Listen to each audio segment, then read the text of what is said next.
Due to the club's designation as a known criminal organization by the State Department and the Department of Homeland Security, the United States has a federal policy prohibiting its foreign members from entering the country. Hells Angels partake in drug trafficking, gun running, extortion, money laundering, insurance fraud, kidnapping, robbery, theft, and thrifting, counterfeiting, contraband smuggling, loan sharking, prostitution, trafficking in stolen goods, motorcycle and motorcycle parts theft, assault, a murder, bombings, arson, intimidation, and contract killing. They do everything that is you need to become a criminal. All right. Wow. Check all the boxes, baby. You sure do. Nothing that bad. Nothing. Club's role in the narcotics trade involves production, transportation, distribution of marijuana and meth. In addition to transportation and distribution of cocaine, hashish, heroin, LSD, MDMA, PCP, and diverted pharmaceuticals. Everything. MDMA, what is that? Ecstasy or Molly? Or something like that, right? According to the Federal Bureau of Investigation, the Hells Angels may earn up to $1 billion in drug sales annually. Hells Angels are allied with numerous smaller motorcycle gangs such as the Devil's Disciples, the Diablos, the El Forastero, the Galloping Goose, the Hessians, the Iron Horsemen, the Red Devils, Sons of Silence, and the Warlocks.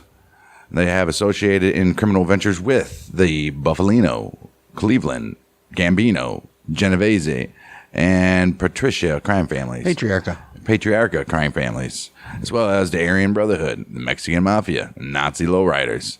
So just like their crimes, you know, they work with fucking anybody pretty much. The rival motorcycle, except for these guys. Right. Rival motorcycle gangs include Bandidos, the Breed, Mongols, the Outlaws, the Pagans, Sons of Satan, and Vagos. The Vagos. Well, all right, here we go. State by state. We'll take a look at Alaska first. Chapters were... They got a lot more allies than they do enemies. Well, unfortunately, their enemies are all of the top 5 motorcycle groups besides them. So true. Alaska chapters were established in Anchorage and Fairbanks December of 1982 following a merger with the Brothers MC. The Brothers performed in 1967 and established an association with the Hells Angels in the San Francisco Bay Area by 1977. The club patched over to the Hells Angels during a ceremony in California attended by members of the Brothers Fairbanks chapter. The Alaskan Hells Angels are involved in meth trafficking. I mean, not much you can do up there. It's Alaska. Snowmobile and smoke meth. Right. The Anchorage chapter, Sergeant-at-Arms Anthony John Tate, he volunteered to become a paid informant for the FBI. We had this in right.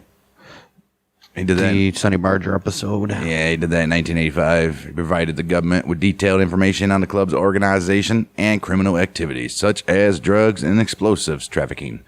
He did that for 2 years. During this period, Tate traveled the country at government expense to meet with various Hells Angels members, and he secretly recorded some of these meetings by wearing a wire. Good for him. Well, as part of the investigation, the informant and undercover agents purchased approximately $1.6 million of cocaine and meth from the Angels, in addition to more than 20 pounds of explosives, 3 automatic weapons, and 2 silencers. Wow. The Organized Crime Drug Enforcement Task Force, Operation Cactus, culminated with 38 Hells Angels members in Alaska and 4 other states being arrested on narcotics, weapons, explosives, and conspiracy charges November 10th, 1987. Damn right. Which included Sonny Barger himself. Did Anchorage chapter president Edward Floyd Hubert and Fairbanks chapter president Dennis E. Paling. They were among 14 people taken into custody during raids by the FBI and the ATF on homes in Anchorage and compound in Fairbanks. 10 Hells Angels from California and Alaska, including Hubert and Paling, extradited to Louisville to face charges of conspiring to transport firearms and explosives across state lines in order to kill members of the Outlaws. They did that in a retaliation for the death, have you guessed it, John Cleve Webb, the previous Anchorage Hells Angels president, who was fatally shot by 2 outlaws outside a saloon in Jefferson County, Kentucky, 12th of August, 1986. Fast forward to October 28th, 1988, Anchorage chapter members Hubert, Lawrence, Russell, Hagel, and Gerald Protzman were convicted of the misdemeanor charge of converting a government intelligence manual for their use. Oh, wow. While Palin and 4 other Alaskan Angels were acquitted. Okay. Other members of the Alaska and California chapters were convicted on state drug and firearm charges either side of the federal trial. Hells Angels allegedly put $1 million bounty on Tate's life after this. So we're going to kill you, Tate. Take a look at some federal racketeering cases. 4 Alaskan Hells Angels, Montgomery David Elliott, Michael Hearn, Dale Leadham, and William Spearman. They were arrested by ATF agents on federal racketeering and firearms charges during raids at 3 homes in Anchorage and 1 in 2 Rivers. That happened on the 3rd of December 2003. Hells Angels clubhouses in Anchorage and North Pole were also searched. Wow. The charges. Fucking even Santa's doing some shit. Right. The charges, which were filed at the United States District Court of the District of Nevada, stem from the River Run riot, a conflict between Hells Angels and Mongols, 27th April 2002. 3 bikers dead in that one, in Laughlin, Nevada. Followed a 20-month ATF investigation of the club. Is that the one where they beating people with fucking motorcycle parts and stuff? Yeah, I believe so. Well, the operation resulted in the arrest of a total of 58 Hells Angels members and associates by federal, state, and local law in Alaska and 4 other western states for narcotics trafficking, firearms violations, possessing stolen explosives, and various other crimes. And others. Leadham, the Fairbanks chapter president, was one of 6 Hells Angels convicted in the case after being extradited to Las Vegas to face charges.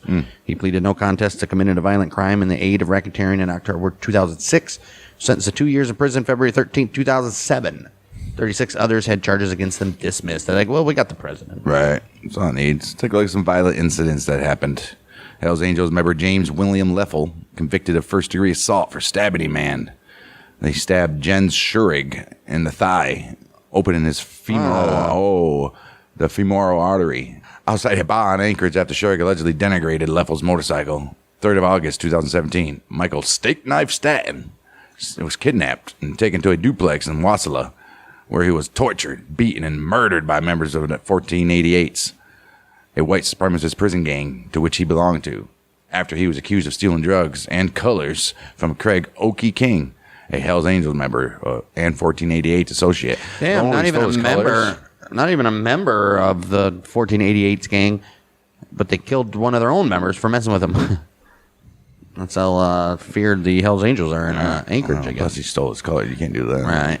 King and 5 1488's members were arrested March 27, 2019, charged with murder, kidnapping, and racketeering crimes, including drug trafficking.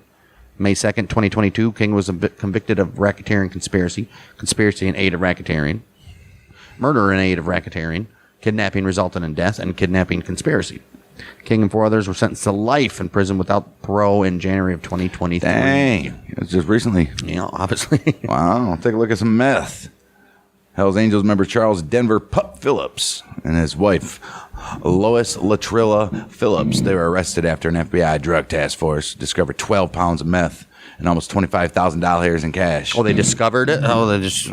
Right. They discovered that at their apartment and in a nearby shipping container in Anchorage. They did that on August 10th, 2018.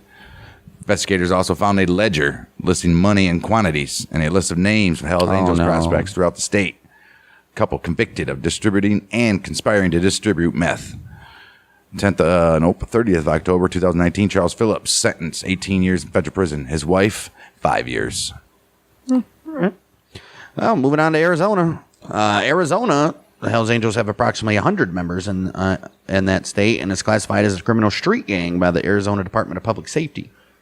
The Arizona Hells Angels produce meth, obviously, independently and in conjunction with Mexican drug cartels, and also distribute the drug at retail level. The Hells Angels' predecessor in the state, the Dirty Dozen, voted to merge with the Hells Angels in 1996 and officially patched over during a meeting in Oakland in October of 97. With the merger of the Dirty Dozen, the Hells Angels established 6 Arizona chapters, which are in Phoenix, Mesa, Tucson, Cape Creek, and Flagstaff, as well as a Nomads chapter. Fantastic. These guys go wherever they want. Look at these guys, right? June 2001, Greg Snake Surtican, Chris Porker Bauckham, president and vice president of Hells Angels Nomads chapter in Arizona, arrested, charged narcotics trafficking after the DEA uncovered an international drug network involving the smuggling of meth into the United States from South Africa. Damn. Wow. The smuggling ring was allegedly established in November 1999, involved South African Hells Angels members, speed mailing meth hidden inside stuffed toys to their American counterparts in Flagstaff, from where it was distributed to other United States. On June 17th, 2002, 2002, Surtican and Bauckham pled guilty drug trafficking. Surtican was sentenced to 15 years in prison. We don't know what happened to Bauckham. Bauckham, well, there was a thing called Operation Black Biscuit, which were the ATF initiated an undercover investigation into the Arizona Hells Angels in September of 2001, when Rudolph Rudy Kramer, a member of the Solo Angeles, a club based in Tijuana, Mexico, with a small presence in Southern California, he agreed to become an informant and infiltrate other motorcycle gangs in exchange for the dismissal of charges against him after he was arrested by ATF agents for weapons violation. The investigation, known as Operation Black Biscuit, resulted in 21-month infiltration of the club by a team of ATF agents, technicians, and confidential informants. This is ridiculous. Dude, they like to get their shit infiltrated, don't they? You ain't kidding. Kramer made contacts throughout the state as a dealer of meth and firearms. He began collaborating with Hells Angels in narcotics and weapons smuggling after fabricating a story that he was arming the Solo Angeles in Mexico to combat a Mongols chapter there. He sought permission from the Hells Angels to form a Solo Angeles Nomads chapter in Arizona, which the ATF used to make contact with Hells Angels. Kramer began introducing ATF agents posing as Solo Angeles bikers to Hells Angels leaders statewide after a meeting with Mesa chapter president Robert Bad Blood Johnson Jr. in July of 2002. Bad Bob. What did I say? Bad Blood. Damn, dude, they had a whole gang of ATF agents. Right. Motherfuckers. The drug-addicted Kramer eventually became a liability to the operation, however, and was returned to prison after the firearm indictment against him was reinstated in September 2002. All you had to do was not be a piece of shit, guy. Right. He was sentenced to 5 years in prison after pleading guilty, and he later entered protective custody. Okay. Oh, yeah, I'm sure that shit had to come up in, like, the trial and shit. Information on Kramer's role as an informant soon leaked, and Hells Angels leaders in Arizona also began hearing rumors from Southern California that the Solo Angeles were imposters. Oh, no, they're going to take out everybody. In an effort to ensure credibility, undercover ATF agent Jay Dobbins told the Hells Angels in June of 2003 that he and another Solo Angeles biker would be traveling to Sonora to kill Mongols. The ATF then staged the murder of a Mongols member by photographing and videotaping a law enforcement officer posing as the rival biker, laying in a shallow grave, splattered with lamb blood and brains. Jeez. Dobbins had blood-stained Mongols colors mailed to the Hells Angels from Mexico and provided a videotape and pictures of the staged murder. The ruse proved successful.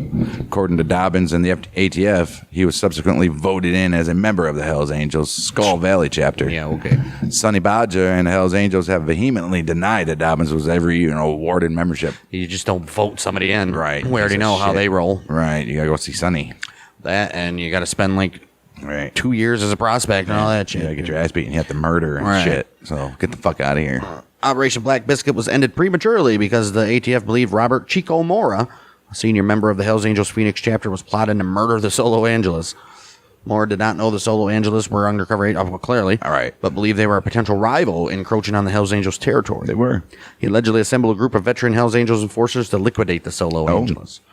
Operation culminated with a series of synchronized raids carried out across Arizona July 8, 2003, with the arrest of 52 people. 16 Hells Angels members and associates were indicted on charges including RICO Act, murder, and drug trafficking. Damn. See, they bring these crimes upon people. If they were never doing this shit, these people wouldn't have even planned to murder them. Right. Fucking idiots. How's that even legal? They can get away with it. Over 500 illegal weapons, including silencers, pipe bombs, courtesy of CM Punk, sawed-off shotguns and machine guns, along with ammo, $50,000 in cash and drugs were also seized. During one of the raids, a Hells Angels clubhouse in North Phoenix, club prospect Michael Wayne Kofelt Michael Wayne Kofelt was shot and wounded with a rifle by the police officer Laura Bueller. Of course, it was a woman. Can't hold her fucking finger. He was charged with aggravated assault against Bueller, who reported that Kofelt fired first and was cleared of any wrongdoing and shooting by county prosecutors. Man, whatever. The charges against Kofelt were dismissed in November 2004 when Judge Michael Wilkinson of the Maricopa County Superior Court ruled that the police violated state search and seizure laws during the raid. Investigators determined that Kofelt never fired at Bueller either. Operation Black Biscuit was deemed a success by the ATF, but internal government disagreement ultimately led to the 16 defendants escaping conviction on the key charges of racketeering and murder. Because you guys fucked up. Can't be a success then. You wanted it so bad you're willing to break the rules to get it, and you got caught. Half of those defendants bargained to lesser offenses, and 5 others had federal charges dismissed. Damn right they did. They should all have been dismissed. The plea agreements resulted in no more than 5-year prison sentences. 2004, Mora was convicted of the federal charge of possessing body armor with intent to sell and sentenced to 18 months in prison. Allowed to possess body armor? I guess not. The conviction was overturned the following year after an appeal. The Skull Valley chapter disbanded as a result of this investigation. Yeah, they just went somewhere else. Right. All right, these guys committed some notable murders. First up is Cynthia Garcia. October 27, 2001, Full Patch Hells Angels members Kevin Augustiniak and Michael Christopher Mesa Mike Kramer and prospective member Paul Merle Eichide. They murdered Cynthia Yvonne Garcia, a 44-year-old mother of 6 who verbally disrespected the club and its members while in an intoxicated state during a party at the Hells Angels clubhouse in Mesa. Damn it. After beating Garcia unconscious, the 3 bikers loaded her into the trunk of a car and drove her into the desert near the Salt River, where they stabbed her 27 times and attempted to decapitate her. Jeez. Why did they just bury her out there? Well, they had to kill her. Huh? They had to kill her. They didn't have to. They could just buried her. Well, I guess. Still would have killed her. Garcia's body discovered 31st of October. Kramer contacted ATF agent John Saccone the following month, and without disclosing his crime, offered to become an informant. Really? After moving to Los Angeles and infiltrating the club's San Fernando Valley chapter by posing as an Arizona drug runner, Kramer offered the ATF info on Garcia's killing in exchange for immunity from prosecution. Wait a minute. Did he do it? Yeah, he was there. Kramer, how could he pose as a gun trafficker when he was clearly a part Right. of this Hells Angels chapter? Like, they're never going to meet up? Oh, Well, that. that don't make no sense. Right. 14 months after becoming an informant, he signed a plea agreement to serve 5 years of probation for the murder. Jeez. I should fled the country following his indictment for the killing. You should. Yeah. In 2007, it was placed on the U.S. Marshal's 15 most wanted fugitives list. He was apprehended in the San Isidro district of Buenos Aires, Argentina, February 3rd, 2011, after being tracked by the United States Marshals and the Diplomatic Security Service and Interpol. Aishid was extradited to Arizona in July 2018 after exhausting all of his appeals in the Argentine legal system. Augustiniak pleaded guilty to second-degree murder in October 2011 and was sentenced to 23 years and 6 months imprisonment March 30th, 2012. Wow. Take a look at some conflicts with the Mongols. Joshua William Harbor, member of Hells Angels Chapter, Ventura, California, shot in the face. Damn. Outside a bar in Cave Creek, 8th of June, 2002. Died later that day at John C. Lincoln Medical Center in Phoenix. Harbor's unidentified killer fled the scene in a car after the shooting. He couldn't have been a biker. He's a car. While Phoenix police detectives investigated several motives for the moida, including the possibility of retaliation by the Mongols for the killing of a Mongol by the Hells Angels at the River Run Riot in Laughlin, Nevada on the 27th of April, 2002. The crime has become a cold case. They'll never find out. They'll never find out. Cave Creek Angels member chapter president Daniel Leroy Hoover Sabert was shot to death outside a bar in Phoenix March 22nd, 2003. Damn. The autopsy report showed that Sabert was shot in the head at close range by a small caliber handgun, which was located during the investigation in Sabert's back pocket. What? Really? And they shot him and put it back in his back pocket? The homicide has never been solved, and there have been various theories regarding the reason for Sabert's killing. It has been speculated that he was killed by the Mongols, by the Hells Angels, maybe as part of an internal conflict, or by the ATF in relation to the Operation Black Biscuit. What the hell? ATF's just going out here assassinating people? Oh, you know what? Probably more likely the last one, then. We know the ATF assassinates people. Oh, right. Ruby Ridge. No, they massacre people. Right. What do you say, Ruby Ridge, and as if Waco don't exist? Yeah. Yeah, but they didn't shoot a little boy in the back at Waco. They also didn't shoot a woman through a doorway either. Oh, my. Well, you know, they just burned down a compound with fucking 40-something people in it. But They say they didn't. 2 days after Sabert's death, Mongols member was stabbed in the back. Wounded. He was literally stabbed in the back. Right. And wounded. Literally, yeah. Right. At a gas station in Reno by a suspected Hells Angels member in a possible revenge attack. 7 Hells Angels, including the Tucson chapter president, former Mesa chapter president, and other leaders arrested in Arizona. Various charges on December 3rd, 2003. Well, they got to do this shit around Christmas. Think of their kids.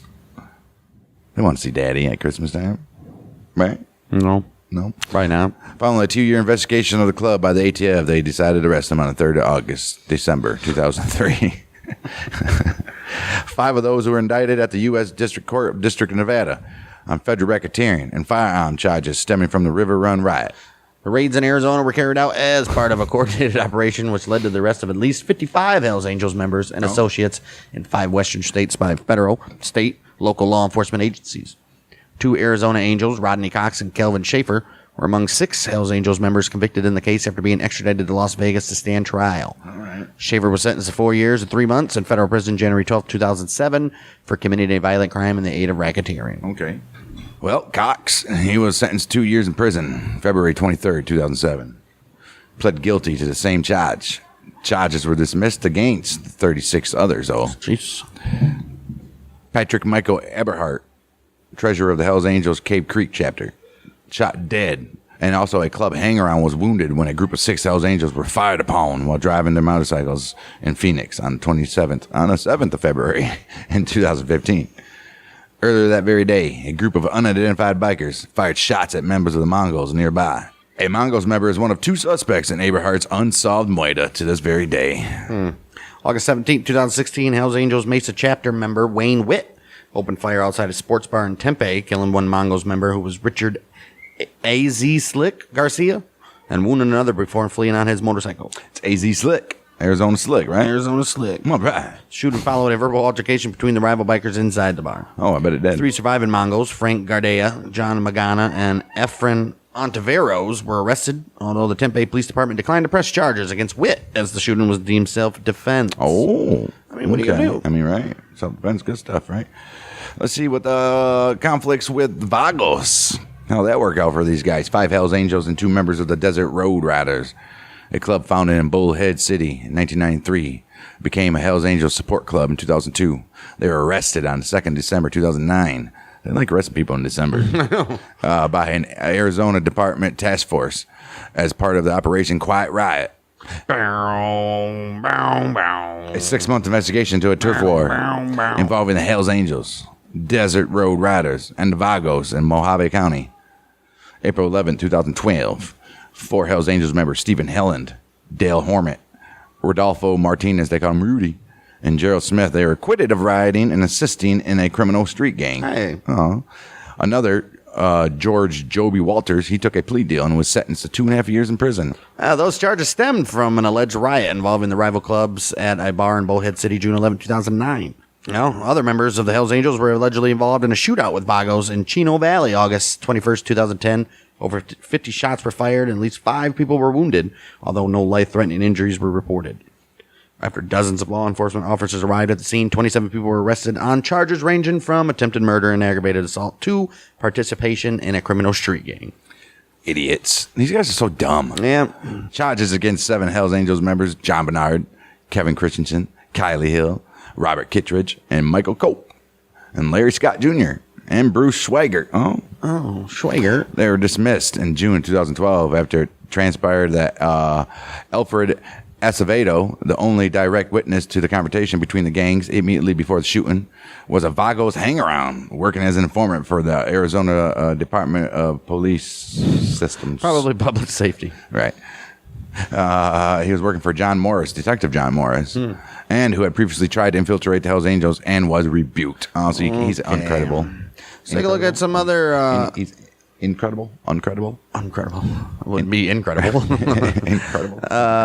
We got some other incidents taking place for the Arizona Hells Angels when one member, Nathaniel Barton Sample, was convicted in 2009 of September of aggravated assault and acting for the benefit of a street gang following an incident at a Scottsdale bar March 28, 2008, in which he and another man, Jose Cano, attacked an unidentified third man who accidentally bumped into them. Come on. The case marks the first time that the Hells Angels have been labeled a gang in the state of Arizona. Oh, really? Wow. Former Tucson Hells Angels chapter president, William Gary Potter, they call him Tramp. He was expelled from the club due to his meth use and also because he was suspected of being a government informant. Jeez, you got the wrong guy. He was arrested after deputies from Pima County Sheriff's Department found the body of Randall Scott Field. Sure. Buried in his yard on July 13, 2010. Randall Scott was the subject of a missing persons investigation and had been shot twice in the head. Damn. Potter, he pled guilty in April 2012 to second-degree murder and 2 counts of possession of a deadly weapon by a prohibited possessor. So he wasn't an informant. Well, he was already out of the group, so they didn't need him anyway. So, All right, I guess. June 4th, 2012, he was sentenced to 19 years in prison. Damn. Hells Angels Yavapai County chapter treasurer Bruce Schweigert Sr. was sentenced to 8 years in prison on August 12, 2014 after being convicted of threatening and intimidating as a criminal street gang member, assault, disorderly conduct, and felony misconduct involving weapons charges stemming from an August 2013 bar fight in Cottonwood. All right, let's take a look at old Colorado. Hells Angels have 3 chapters in Colorado. The club initiated its first chapter in the state on June 13, 2001 by converting the Brothers Fast Motorcycle Club, which was a club founded in Denver in 1963. That's cool.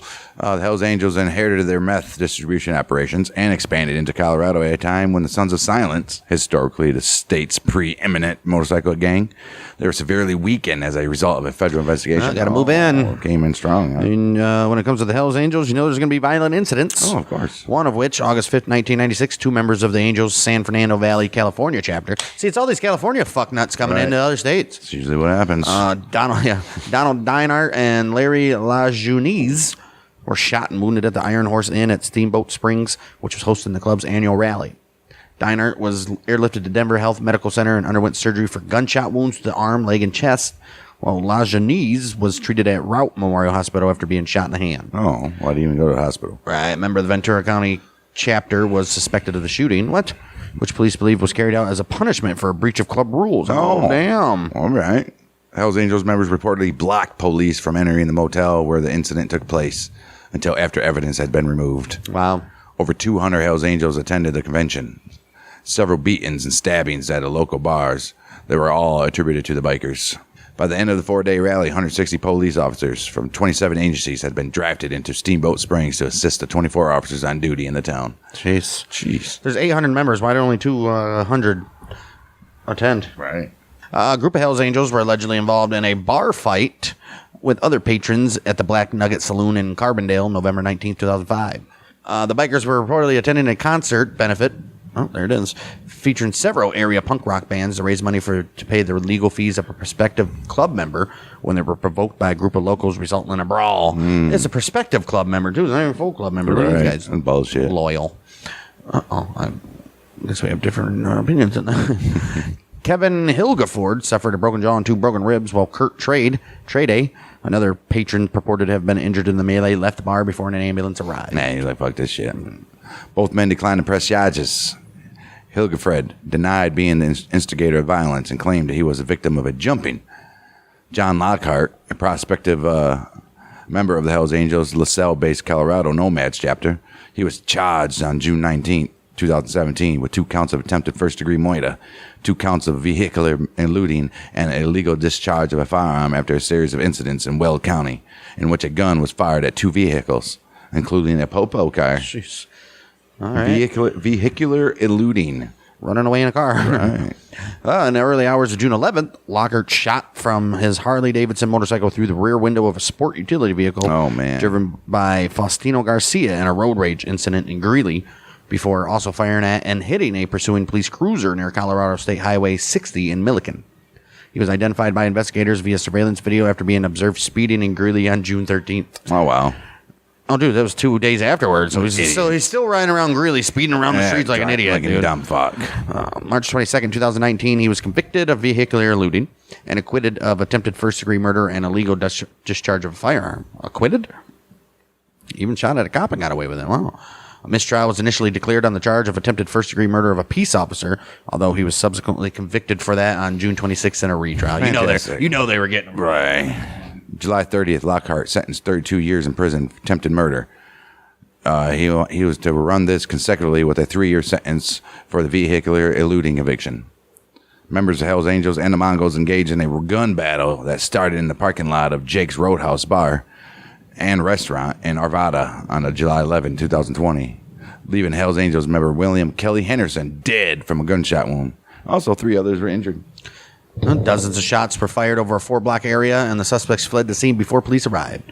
Among the wounded was Ryan McPherson, a member of a band playing in the bar that night, who was hospitalized in critical condition with a brain injury after he was hit in the back of the head by an unknown assailant as he attempted to assist an injured man. Oh, jeez. Fucking idiots. Let's take a look at lawsuits against the police. We gotta have some of those, right? Hell's Angels Denver Chapter Clubhouse, located in city's Highlands neighborhood, raided by the Denver police July 31st, 2001. 3 club members arrested. 1 convicted of disobeying a lawful order, while charges were dismissed against the other 2. July 2002, 11 plaintiffs. So they raided them, Right. found nothing, Right. and decided this guy didn't go against the wall when we told him to. We got to convict him. Right. Fucking They idiots. had to get something.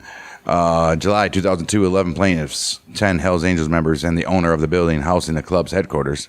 They filed a federal lawsuit as a result of the warrantless search, alleging that the Popo acted illegally and violated their constitutional rights. Which Can't be doing that, guys. they probably did without a warrant. The Denver City Council approved a $50,000 settlement in the September 2003 with 18 claimants. The original 11 petitioners, in addition to 7 other Hells Angels who were detained in a motorcycle swap meet early 2003. Denver Police Chief Gary Whitman also wrote the club a letter of apology. Wow, that's got to be disgraceful for them. Damn. Elsewhere, Hells Angels members Shiloh Frazier and Todd Zahn were arrested for possession of handguns after 8 club members were pulled over by police for allegedly speeding while riding their motorcycles in Denver September 2nd, 2005. Guys, what do you do? Well, Zahn pled guilty to possession of a weapon by a previous offender, and charges against Frazier dismissed. According to federal lawsuit filed by the group in the United States District Court for the District of Colorado, August 31st, 2007, alleging an unconstitutional traffic stop and a search without probable cause, the old bikers were held at gunpoint and they were handcuffed while dozens of police officers, including a SWAT team and a police helicopter, arrived at the scene. That's a waste of a helicopter.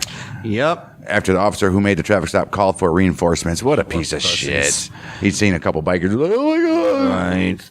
Or thought he was going to be a hero and get some recognition for arresting him. My wife's pregnant. I have a little girl. Okay, let's see. Hey, mijo, where were you at today, mija? Don't bullshit me. Don't bullshit me. All right, it's my I was in lady. school all day, every class. Don't bullshit me. Some fucking white boy jumped out and fucked him up bad. What does this white boy look like? I don't know. Well, Hey, we're going to talk about this later, yeah? hey, man, just business. Alonzo owes a lot of money to the Russians. January 24th, 2008, the police departments of Denver and adjacent Mountain View settled the lawsuit with a $14,000 payment, with Denver Manager of Safety L. LeCabe and Mountain View Police Chief Eric Gomez also signing apologies. Damn, dude, they're making these motherfuckers. That's more important than the money, I would You think. ain't fucking kidding.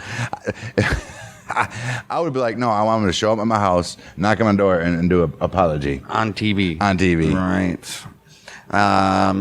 Well, Hells Angels member Anthony Mills filed a federal lawsuit in April 2020 against the city of Greeley, the town of LaSalle, and the Weld County Sheriff Office, as well as individual officers from those jurisdictions and from the Kersey and Garden City Police Departments in response to an April 8, 2018 incident in which LaSalle police officer David Miller joked about shooting Mills in order to get paid vacation after he had pulled him over for speeding. Oh, my. I should just shoot your ass, go on vacation. That's Right. what he's a little fucking Until the pussy. investigation's done. Little, 'cause it- yeah, that'll be a while too. Right. And you get paid. What Right. a little fucking assholes, Oh, dude. you know, that's how they were. Fucking cocksuckers. And this wasn't even that long ago. All right. Holy shit. Wow. September 2020, 5 police agencies paid $25,000 to Mills to settle the very lawsuit. Miller issued an apology to Mills as part of the settlement and resigned from the police department. Yeah, you got your vacation, bud. Denver Hells Angels chapter member Dusty Ulrich. He filed a federal lawsuit on the 3rd of November 2021 against Jefferson County, the cities of Golden, Aurora, and Arvada, and 16 individual police officers from 4 departments over injuries he suffered when police executed a no-knock warrant at his home in Golden on the 7th of November in 2019. As part of an operation targeting 14 bikers in an organized crime case. Oh, what does Ulrich say he did? He was hospitalized and placed in a medically induced coma after being hit by a projectile when Jefferson County Sheriff's Office Deputy Anthony Brown discharged a short-barreled shotgun loaded with lock-breaking ammo. Oh, my gosh. Brown was cleared of wrongdoing in 2020. Well, I mean, think he was he just trying to was. break the lock to get in the house and got in the way. Busted that mofo. Well, let's take a look at organized crime. I think we have been. Well, that wasn't organized. Right. Unorganized crime. 12 people were taken into custody after the ATF and the police SWAT teams. They raided 19 locations in the Denver metropolitan area, Colorado Springs, and also Weld County, including the Denver Hells Angels chapter clubhouse, 2 tattoo shops, and an automobile business. Is it a car lot? Or are they fixing cars? Or is it a chop shop? They did that on 7th of November 2019. Dozens of firearms, meth, cocaine, cash, passports, all seized in the raids. 13 Angels members and 14th man affiliated with the Destroyers motorcycle gang were ultimately indicted on charges of assault, kidnapping, robbery, motor vehicle theft, chop shop activity in relation to a Denver-based organized crime ring. There you go. Damn. A 5-month investigation into the ring involved 11 state and federal law enforcement agencies and began in July 2019 after former Hells Angels member Joshua O'Brien began offering investigators details on the Denver chapter's alleged involvement with the interstate drug trafficking, gun running, prostitution, and money laundering. Wow. Okay.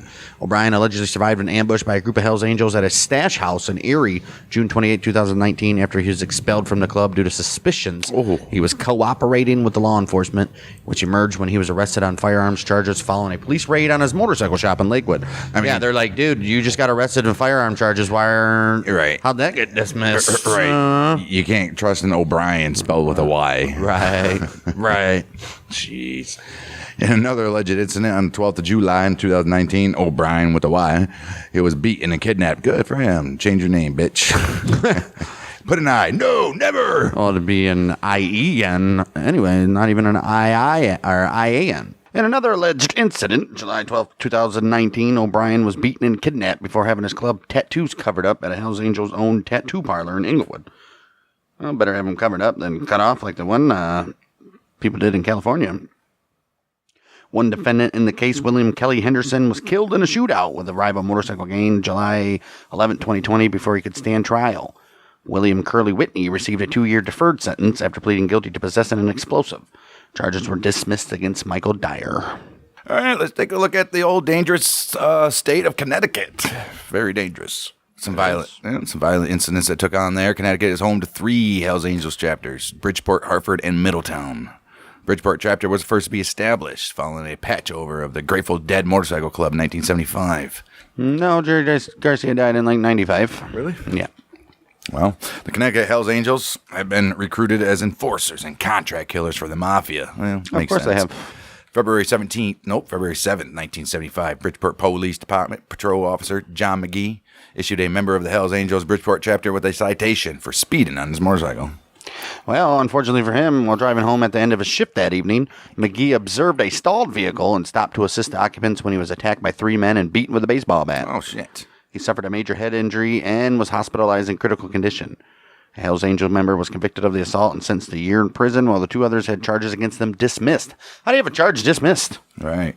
Unless they just stood there while the other guy beat him. Damn, police raided Bridgeport Hells Angels Chapter Clubhouse, 7th of May, 1975. Arrested 5 members: John J. Miller, Frank Pasalacqua, Robert L. Redmond, Nicholas Romano Jr., and Joseph Crazy Joe Whalen.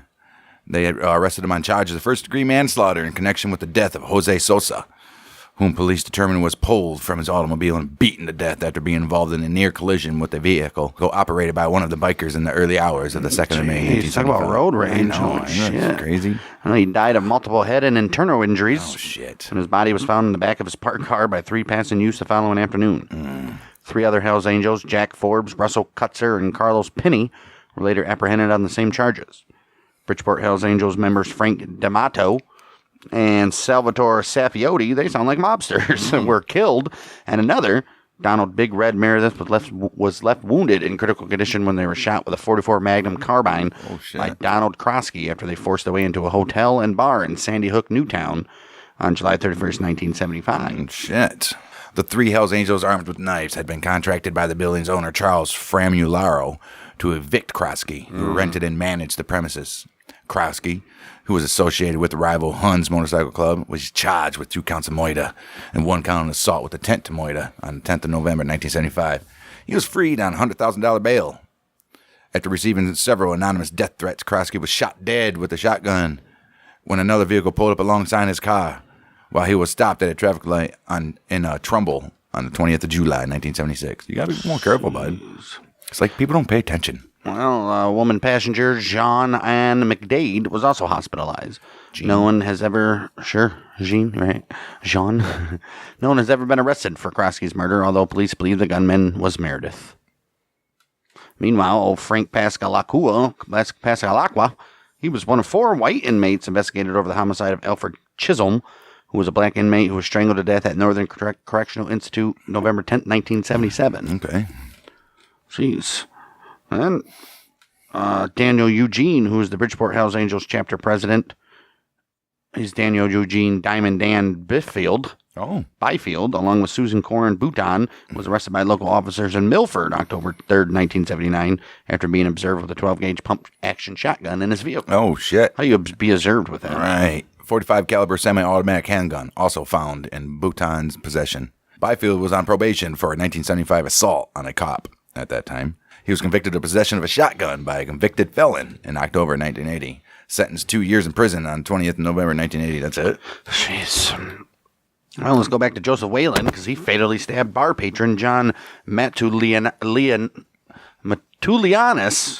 after a verbal altercation in a Bridgeport bathroom. In a Bridgeport bar room, February 24th, 1980. He was sentenced to 25 years of life in prison for the murder.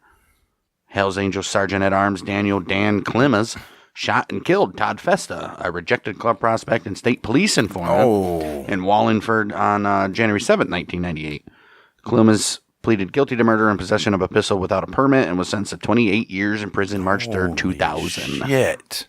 Wow, these guys just don't care, huh? Mm-hmm. Roger Mariani, senior member of the Hells Angels in Connecticut, shot and killed while riding his motorcycle on the Connecticut Turnpike in West Haven, 2nd of April, 2006. Shooting happened after a group of over 20 motorcyclists was involved in an altercation with 4 men traveling in a sport utility vehicle. Another Hells Angels member, Paul Carroll, he was wounded when shots were fired from the car.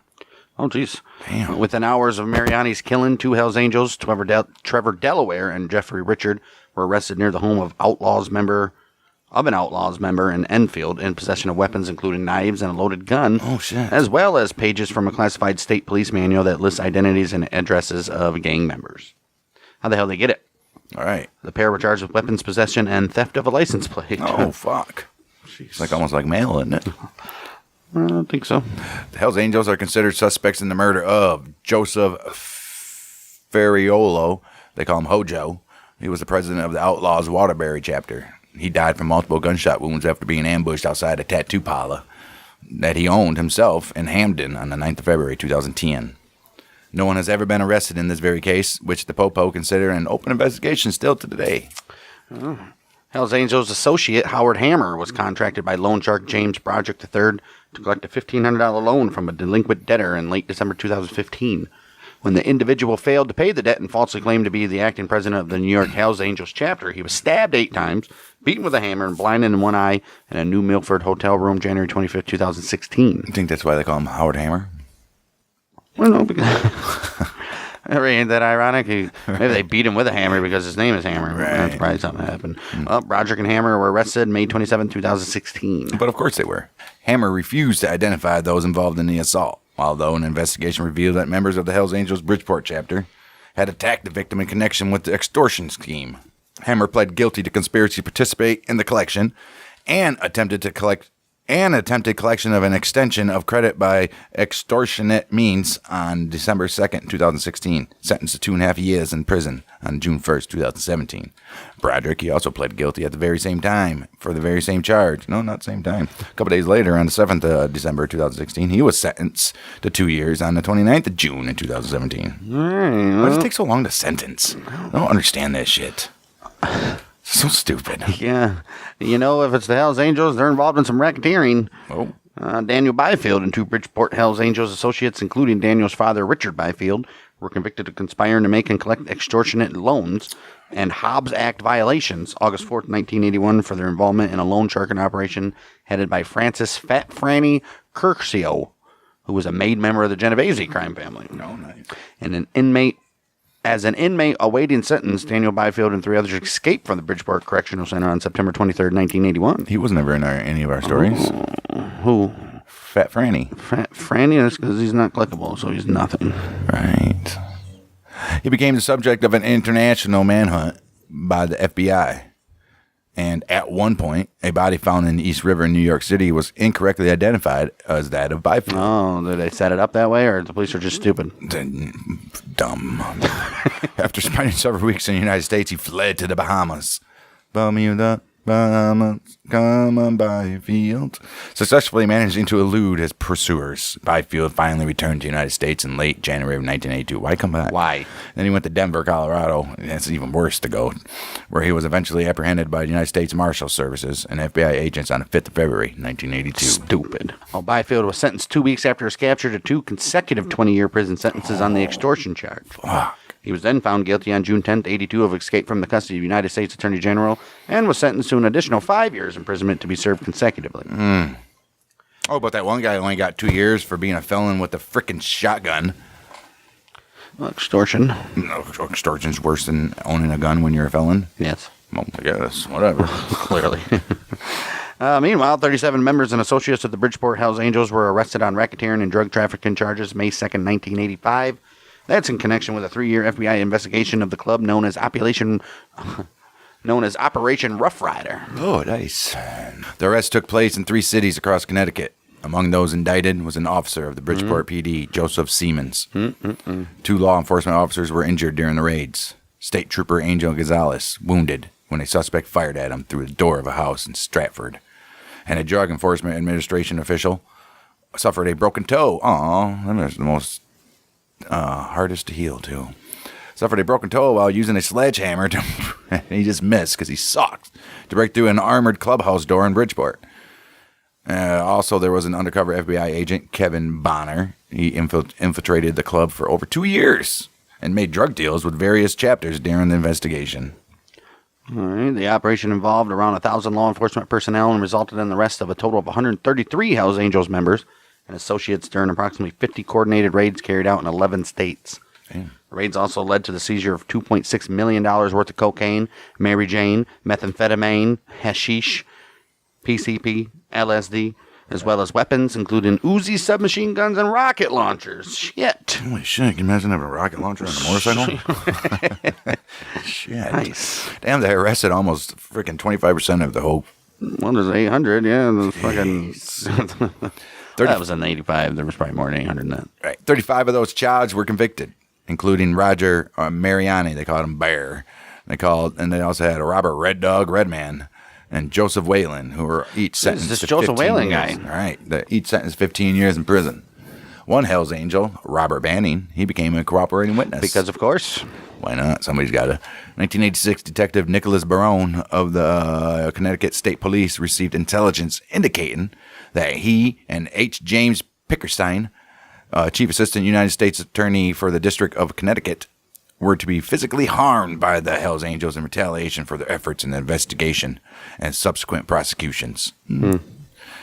These attempts at violence were to be funded by the Hells Angels Oakland chapter. As a result, Barone was subject to an intense security for an extended period of time. I don't know if there's any merit to that. Well, look at that, Connecticut with some shit going on there. I mean, there's mafia stuff. Moving on to Illinois. 4 leading members of the Hells Angels in northern Illinois were arrested and charged with numerous crimes, including violating the RICO Act in 2005, which followed a 4-year federal investigation into the club. Now, this should be some violent stuff going on here. This is the Midwest. Yeah, but they're not really big in Illinois. That's where... Right. The Mongols are. That's true. One of them. Chicago. At least 3 were convicted. Melvin Rode Chancey, who was president of the Chicago chapter from 97 to 99. He was sentenced to 9 years in prison. David G. Poley Ollendorf, president of the Spring Valley chapter from 2003, was sentenced to 4 years in prison. And Richard A. Abrams, a former president of both the Rockford and Spring Valley chapters, he was sentenced to 3 years in prison during trials in June and July of 2006. Oh, shit. Damn. Their group carried out the June 25th, 1994 shooting of a rival club president in Cook County, threatened to bomb a rival gang's clubhouse in Kankakee in March of 1995, and they planned 2 murders in Peoria and Juliet, crimes they committed to protect sales of cocaine and meth, with a street value of $624,000 from 93 to 2002. Yep, and that's all in Illinois, apparently. We'll move on to Indiana. 2016, law enforcement received public backlash for heavily patrolling the area where the Hells Angels was holding a charity for educational programs for children with special needs. Oh, Citizens took issue with authorities summoning the Chicago area SWAT team. Right. Why are they? They're in Indiana. And helicopter unit for the relatively small bike night, which attracted about 80 motorcycles to the small bar where the event was hosted. One Angels member summed up the public's feeling in an interview. He says, as far as what we view as excessive law enforcement buildup that's always present at our events, they've made it clear to us they don't want motorcycle clubs in Porter County. We do understand the need for law enforcement in our society. However, what happened Thursday night was a waste of their talents and a waste of our tax dollars. Damn right it was. Get it. That same Hell's Angel member then once again reaffirmed that the main purpose of his club was for men to ride motorcycles together, and that this was a purely charitable event. Like, we just want to ride our motorcycles together and wear leather coats that match. Right. He then spoke about how his chapter... rape a couple people, right. Or, whatever. He then spoke about how his chapter is working to support the communities that support his club. Good for you. Sometimes they do. I mean... Right. Moving on to Maryland, then. Pagans member Christopher J. Brennan shot and wounded 3 Hells Angels at a bar in Deal on May 30th, 2002 when he fired shots from a van with a .32 caliber pistol. Brennan pleaded guilty to reckless endangerment and was sentenced to 90 days in jail. What? After prosecutors dropped additional other charges, which included attempted first-degree and second-degree murder due to a distinct lack of witness cooperation.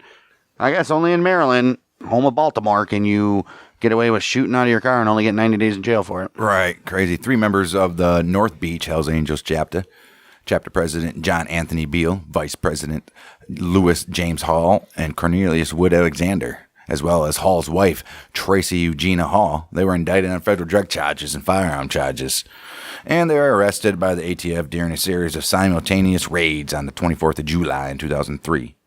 Federal agents uncovered 17 firearms, over 270 rounds of ammo, that's it, 270 rounds of ammo, a bulletproof vest, and meth during the raids. Gotta have that meth. Well, it's probably the bulletproof vest and the meth that really got them. According to affidavits filed in federal court, 2 undercover ATF agents who had infiltrated the Warlocks witnessed Beale sell cocaine to 2 Warlocks members at the Hells Angels Clubhouse May 3rd, 2003. The arrest followed a nationwide investigation into the Hells Angels, which also resulted in operations against the club in 5 other East Coast states. Oh, wow. Cool.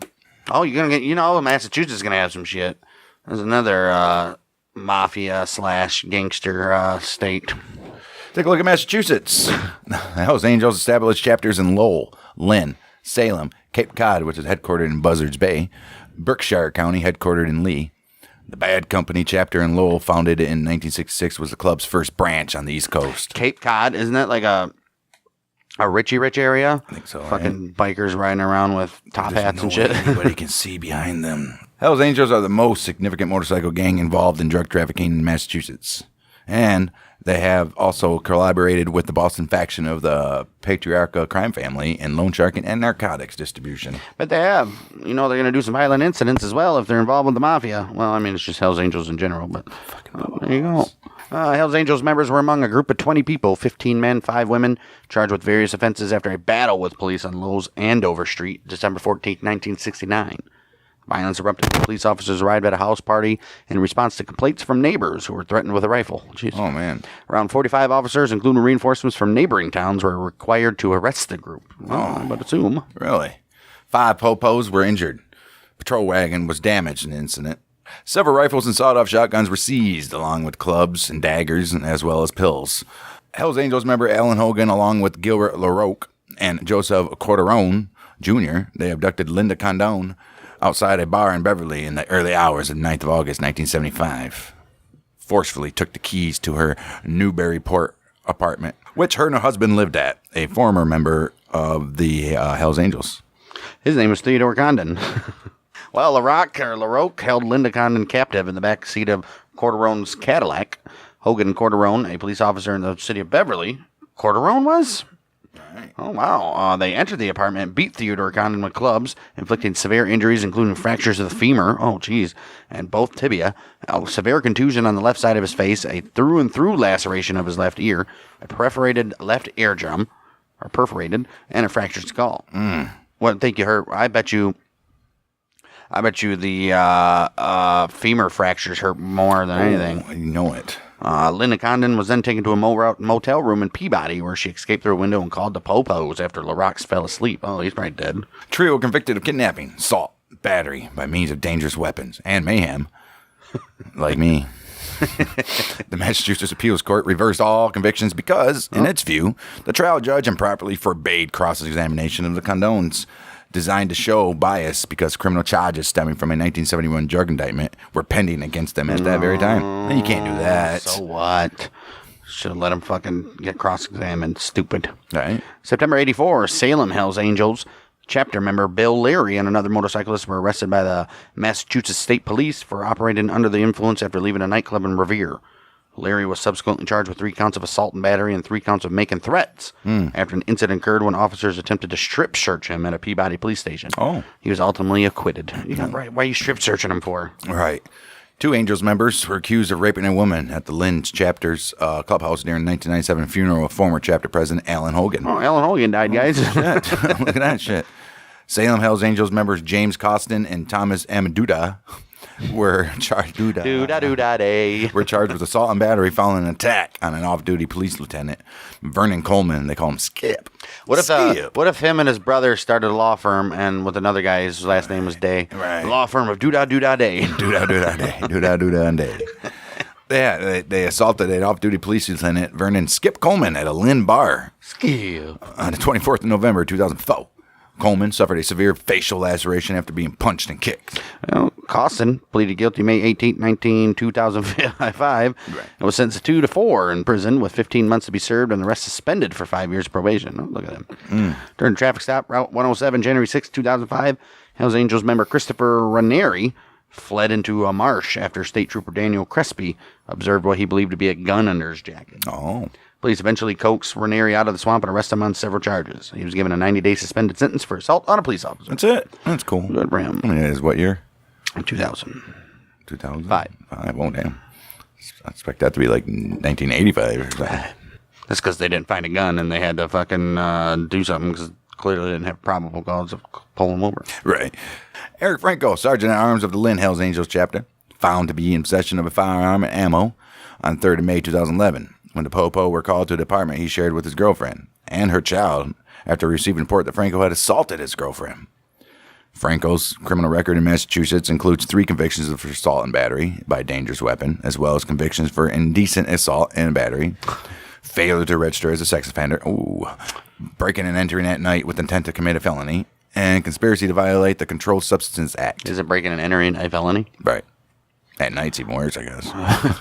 Franco was also convicted in Arkansas for battery in the 2nd degree in a case in which he and 5 other Hells Angels assaulted and stabbed 4 Banditos members. He was convicted September 2012 of possessing a firearm and ammo after receiving a felony conviction and was sentenced to 21 years, March 12, 2013. Guys never learn. Never learn. 2 members of the Angels Salem chapter, Mark Eliason and Sean Barr, the chapter president, were arrested on charges of kidnapping, mayhem, extortion. That was on 13th of March in 2013.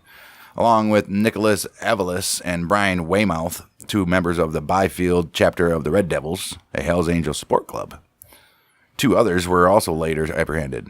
The charges related to the assault of a former Red Devils member who was forced to resign from the club after failing to assault an expelled member of the Salem Hells Angels as ordered by superiors. Man, Yeah, they're just going back and forth. Red Devil, you assault the Hells Angels. Hells Angels, you assault the Red Devil. Jeez. The victim was lured to the Red Devils Byfield Clubhouse on October 15, 2012, where he was interrogated before being knocked unconscious and having his hand broken with a ball-peen hammer, causing permanent injury.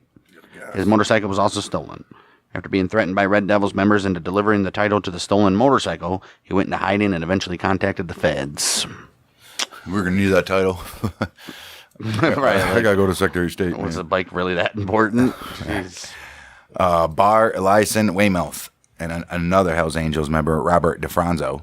They pled guilty to conspiring to commit violent crimes, maiming, assault with a dangerous weapon, assault resulting in serious bodily injury, racketeering also. And they did that in February of 2015. Barr and Eliason were each sentenced to 8 years, while DeFranzo and Weymouth sentenced to 4. Let's take a look at some Massachusetts conflicts. David A. Urban, a member from Buffalo, was fatally shot in the heart after an unidentified gunman fired 4 rounds from a pistol into a bar in Lynn, April 23rd, 74. Mark W. Verbon, Menlo Park, California Hells Angel, was also wounded after being shot 3 times in the stomach and the leg, while 2 other club members escaped unharmed. Although the murder was unsolved, Lynn police have speculated that the shooting stemmed from a conflict with a fledgling rival club called Lucifer's Henchmen, and an incident at a local cafe April 7th in which the son of the cafe proprietor, Thomas Abernathy Jr., was allegedly stabbed by 2 Hell's Angels. So you got Hell's Angels and Lucifer's Henchmen. Well, there was also the Devil's Disciples and I think they'd all be working together. Satan's Henchmen. Hell's Angels reportedly emerged victorious in this very feud, seizing the colors of 10 or 11 Lucifer henchmen members. Another 3 rival bikers fled the state. One of the Hell's Angels charged with the non-fatal stabbing, Whiskey George Hartman Jr., was murdered in Florida on the 3rd of April when he could face trial. Wow. Before he could face trial.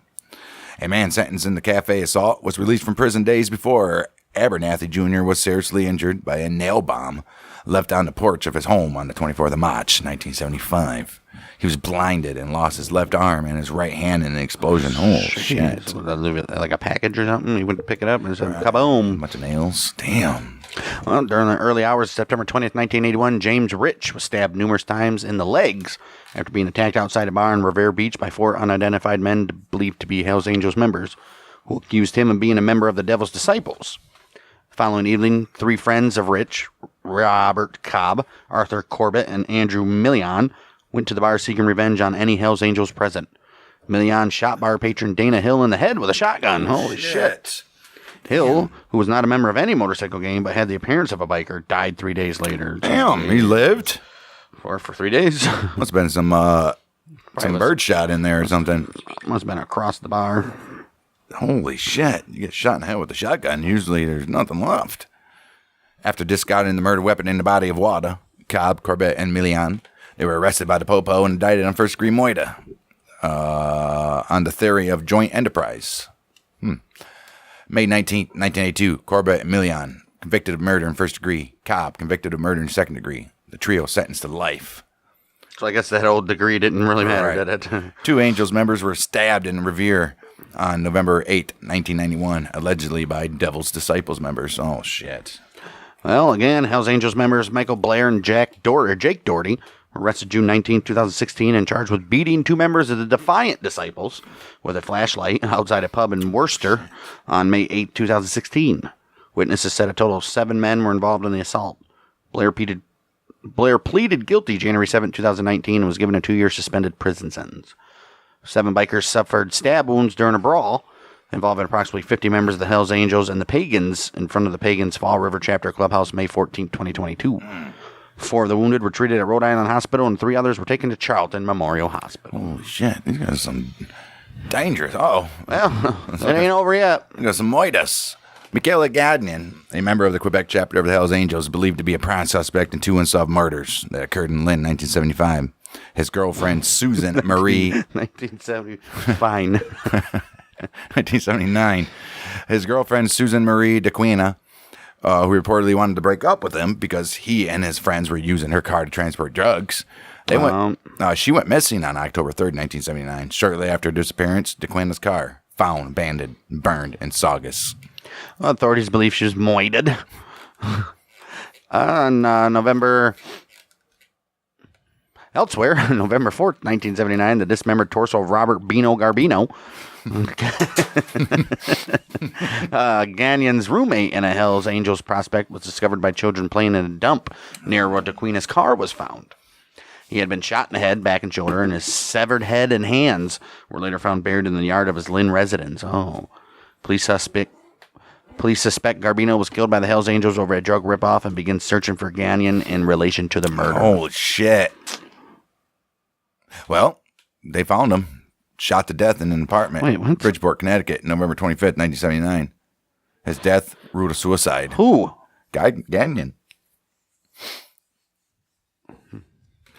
Yeah, they found Gagnon and shot to death in an apartment in Bridgeport, Connecticut, 25th of November, 1979. Death ruled suicide, although some authorities believe he did not take his own life. He shot himself twice in the back of the head. Hells Angels members Alan Cutler and Edward R. Simard and another man, John Burke, were arrested on February 4th, 1986 in connection with the murder of Vincent Danino, a drug dealer who was found shot dead in the trunk of his car in a supermarket parking lot in Revere, 29th February, 1984. It was also ruled a suicide. Right. According to police, Danino refused to pay Samard approximately $10,000 owed over a cocaine deal, and after learning that the Hells Angels had put a contract on his life, sought protection from rival Trampers Motorcycle Club. With approval from both clubs, he was allegedly lured to the Cutler's home and shot in the shoulder with a shotgun before taken to his car and shot 4 times in the head. Damn. 4 suspect, Trampers associate and future patriarch of crime family soldier, oh, there you go, Darren F. Nino Bufalino, fled to King's Court, Ireland, before being apprehended in Fuengirola, Spain, June 11, 1987. Jeez. Charges first-degree murder against Bufalino, Burke, and Samard dismissed on the 10th of December 1990 when a judge ruled that the FBI wiretap evidence in the case to be inadmissible because, guess what? There had been an 8-day delay in sealing the tapes. So who knows if they could have been tampered with or anything. I mean, come on, guys. Get your shit together. Right. So This is years 1990. FBI still fucking up. FBI, no matter what we do. Berkshire County Hells Angels Chapter Sergeant at Arms, Adam Lee Hall, along with Caius Viovis. He was born Ray Gafinski Jr. And Aryan Brotherhood member David Chalou kidnapped Robert Chadwell, Edward Frampton, and David Glasser, Chalou's roommate, from Frampton's home in Pittsfield during the early hours of 28th of August 2011 before fatally shooting all of those. Jeez. Their bodies, dismembered with an electric circular saw, were discovered in yeah, why not? Nice. Were discovered in Beckett 10 days later. Glasser was killed to prevent him from testifying against Hall in an unrelated assault case. Chadwell and Frampton were just killed to eliminate witnesses. Right. I mean, Chalou, Hall, and Vovoi reached convicted of 3 counts of murder, 3 of kidnapping, 3 of intimidation of a witness during separate trials in 2014. They were each sentenced to 3 consecutive terms of life. Damn, these guys were dead, and they still got them with intimidation of witnesses because they intimidated them. right. Son of a bitch. Take a look at some drugs that get trafficked. We're still in Massachusetts. Holy fuck. Alan Hogan. Oh, he's dead. Right. And Robert Montgomery, both members of the Hells Angels Lynn chapter. Thomas Apostolos, a member of New Hampshire. Yeah, I mean, yes. A member of the New Hampshire chapter, were in prison after the police discovered a trailer home converted into a meth lab in Middleton. No, this one actually is Middleton. They did that on the 11th of January, 1980. 2 non-club members turned state's evidence and entered the federal witness protection program following the trial.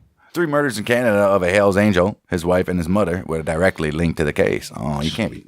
5 Hells Angels members, including the vice president of the club's East Coast faction, were arrested in the greater Boston area on charges of conspiracy to distribute cocaine May 2nd, 1985, in connection to the FBI's Operation Rough Rider. 3 of those taken into custody surrendered peacefully in a raid on a home in Lynn. Lynn's pretty popular, huh? I guess so. Where federal agents also confiscated a home computer system in 1985. Jeez. Not allowed to have home computer systems, huh? It was used to handle the Hells Angels' administrative and financial matters. Oh, makes sense. That'd have been making some money to get a home computer system in 1985. Okay, man. You gotta, have all kinds of stuff. Right. 3-year investigation, which involved undercover FBI agent Kevin Bonner infiltrating the club and making drug deals. These guys love to be infiltrated, don't they? Right, always. This guy made drug deals for the chapters across the country, culminating in a total of 133 Hells. You know these guys still get charged with drug dealings and all that, even if they are Definitely not. infiltrating. They're off for authorized. Are you sure? Yes. It's not white Rick. These are actual agents. Right. Sometimes agents do get, somebody's got to if fall. they cross a line. Right. This is the same thing we already went over in Connecticut, I believe. Operation Rough Rider. Uzis and rocket launchers during the operation. Right. Let's take a look at Lynn chapter members Glenn Hoppy May. Oh no, Hoppy. And Steve Fee Sullivan. Stevie. Hoppy and Fee. Hoppy Fee. Fee Hoppy. Fee Hoppy. Fee Hoppy. Indian name or something. Right. They were sentenced 3 years in prison after being convicted, and another Linwood Lee Barrett III was acquitted of what? 13 members and former members of the Lowell Hells Angels were indicted on September 1991 on charges of conspiracy to distribute meth as part of a drug ring that operated in Massachusetts and in New Hampshire between 1987 and 1991. A further 5 Hells Angels were arrested on drug charges in connection with the case on June 1st, 1992. 12th of January 1993, chapter president Charles T.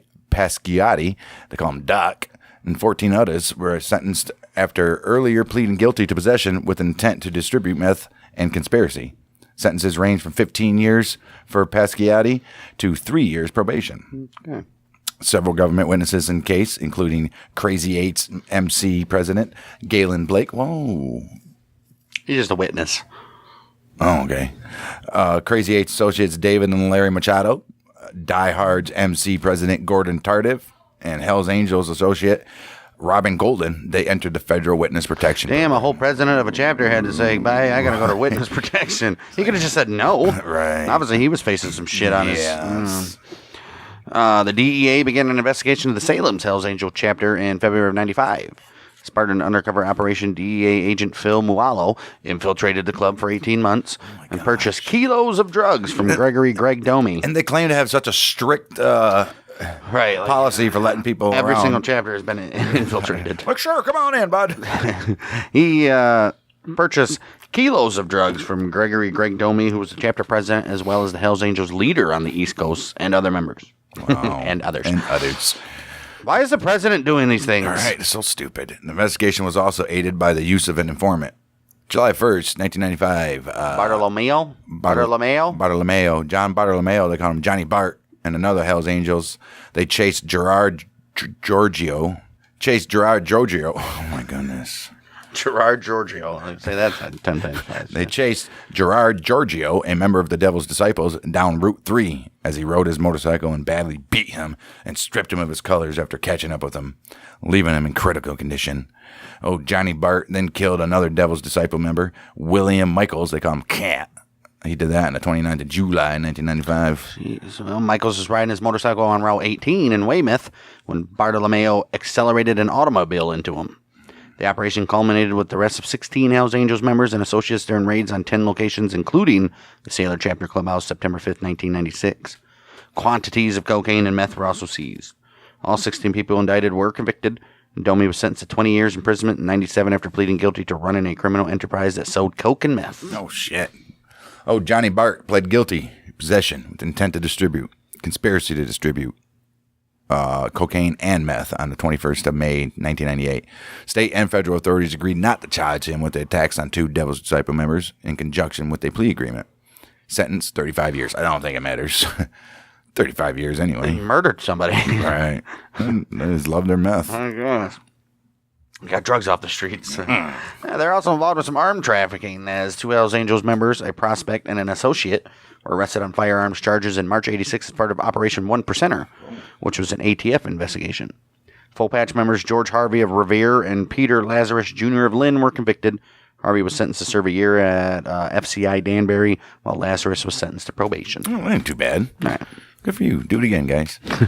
Racketeering. More racketeering. What? That's what they do, man. Freaking racketeering in Massachusetts, is there? Didn't we just ever have one for racketeering? We did not. You sure? We had a bunch of people charged with racketeering. Wow. Hells Angels took over ancillary activities of the Patriarcha crime family's Boston faction, such as loan sharking and drug dealing, from the East Boston-based trampers, who had previously overseen operations under contract with the Mafia since 1986. Hells Angels member Mark Rebel McKenna was one of the 11 men indicted on charges of loan sharking and racketeering on the 9th of June, 1987.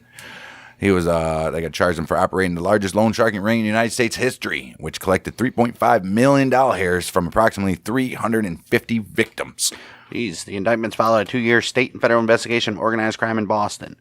Joint investigation of the Hells Angels Boston, Salem's chapters by the ATF, DEA, MSP, and Internal Revenue Service. You gotta get them IRS agents in there. That began in January 2007 and resulted in the arrest of 6 club members on various charges during a series of raids September 20th, 2007. Christopher Sweeney pleaded guilty to possessing a firearm and a silencer and was sentenced to 2 years and 4 months imprisonment December 4th, 2008. Christopher Ranieri was sentenced to 1 year in prison and restitution to the United States Treasury in the amount of $33,438 February 3rd, 2009, after he pleaded guilty to 2 counts of failure to file income tax. Federal income tax. Fuck those income tax. Robbing you anyway. Fuck, Miley, moving on. Oh, shit. All Massachusetts. right, let's go down south. Check these guys out in Mizzou. 27th April in 2022, Springfield, Missouri. 2 men in a white Chevrolet Camaro came to the clubhouse and opened fire on Hells Angels members standing outside. 1 man shot. Oh, terrible shots. Local police executed a search warrant of the clubhouse, recovering video recordings related to the shooting. The shooting victim told the Popo, "You need to catch who did this before the Angels do, because they're going to kill them." That's it. And then the cops were like, whatever. Right, well, Either or. let's move on to Nebraska. The first Hells Angels chapter in the United States outside of California was established in Omaha in 1966. All the crime, and then only one thing happened in Missouri. Hey, man, Missouri don't have that much.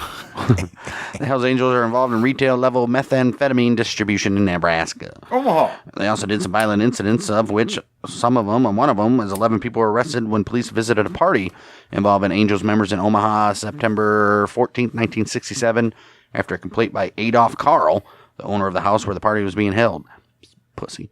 9 of the 11 were convicted of disorderly conduct and fined $25. Oh, it's such a waste. know. Douchebag. Hope he got his ass beat. A group of 10 Hells Angels Just were... for having the name Adolf. Right. A group of 10 Angels were involved in a brawl with police who attempted to eject them from a bar in Omaha on the 12th of August, 1969. Hells Angels member Francis Bayless, they call him Frank, was convicted of assault with intent to inflict great bodily injury after he attacked a police officer with a can opener. Ooh.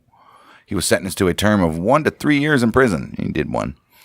Hells Angels member Louis Lundholm was charged with beating a man with a baseball bat and pushing a man in a wheelchair down a flight of stairs. What? Oh, jeez. After an incident at a party in Omaha in November of 1971. You leave that guy in the wheelchair alone.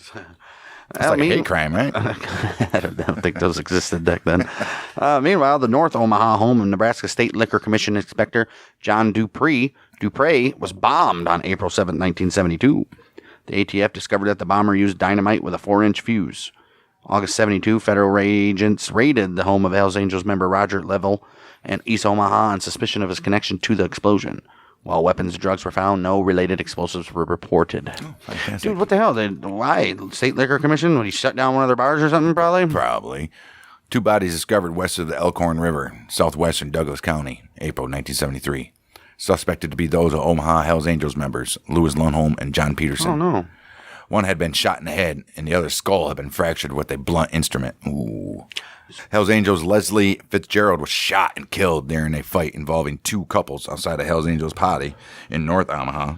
What the fuck's going on in Omaha, man? On July 12, 1980. Fitzgerald's killer was acquitted of second-degree murder by reason of, you guessed it, self-defense. That'll happen. Jay Witt sentenced to 30 to 40 years in prison after pleading guilty to charges of manslaughter, use of a weapon, and possession of a weapon by a prohibited person in connection with the death of Hells Angels member Willie John Furlong, who died after being shot 3 times at the Omaha Chapter's Clubhouse July 14, 2013. Witt died at the Nebraska State Penitentiary September 20th, 2019, age 53. Damn, that's young. Look at some murders that happened in Nebraska. Besides the ones we just covered. All right. Hells Angels member Orville Hins, along with Ronald Eugene Kirby and Robert Walker, charged with first-degree murder after Gilbert Arthur Batten Jr. was shot in the head and murdered at a house in Omaha on September 20th, 1968.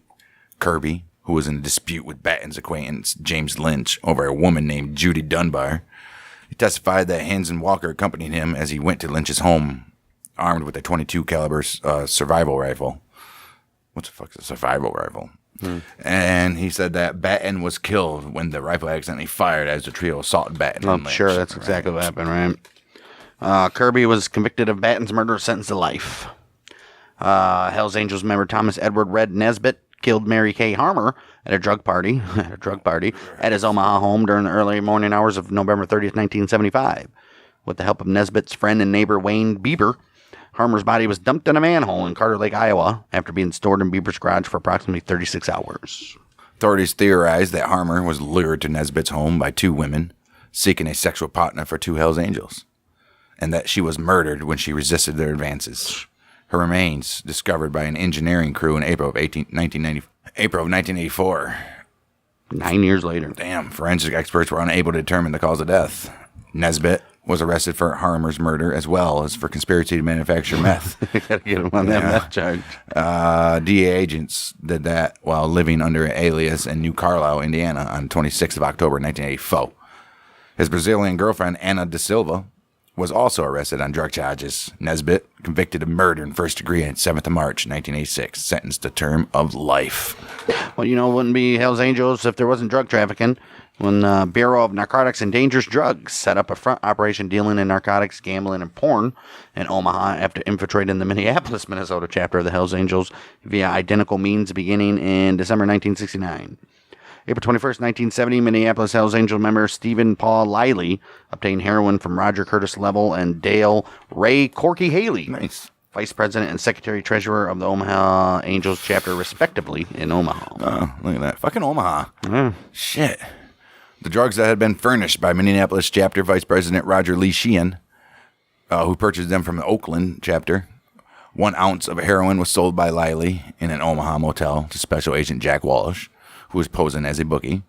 Haley and Lavelle, they sold 2 ounces of heroin, and Omaha chapter President Gerald Franklin Smith sold meth to Special Agents James McDowell on the 15th September 1970. Wow. McDowell and Liley, a government informant, and the brother of Stephen Liley, made another drug deal with Haley, Lavelle, and Smith on 14th October 1970, purchasing 3 ounces of heroin along with meth.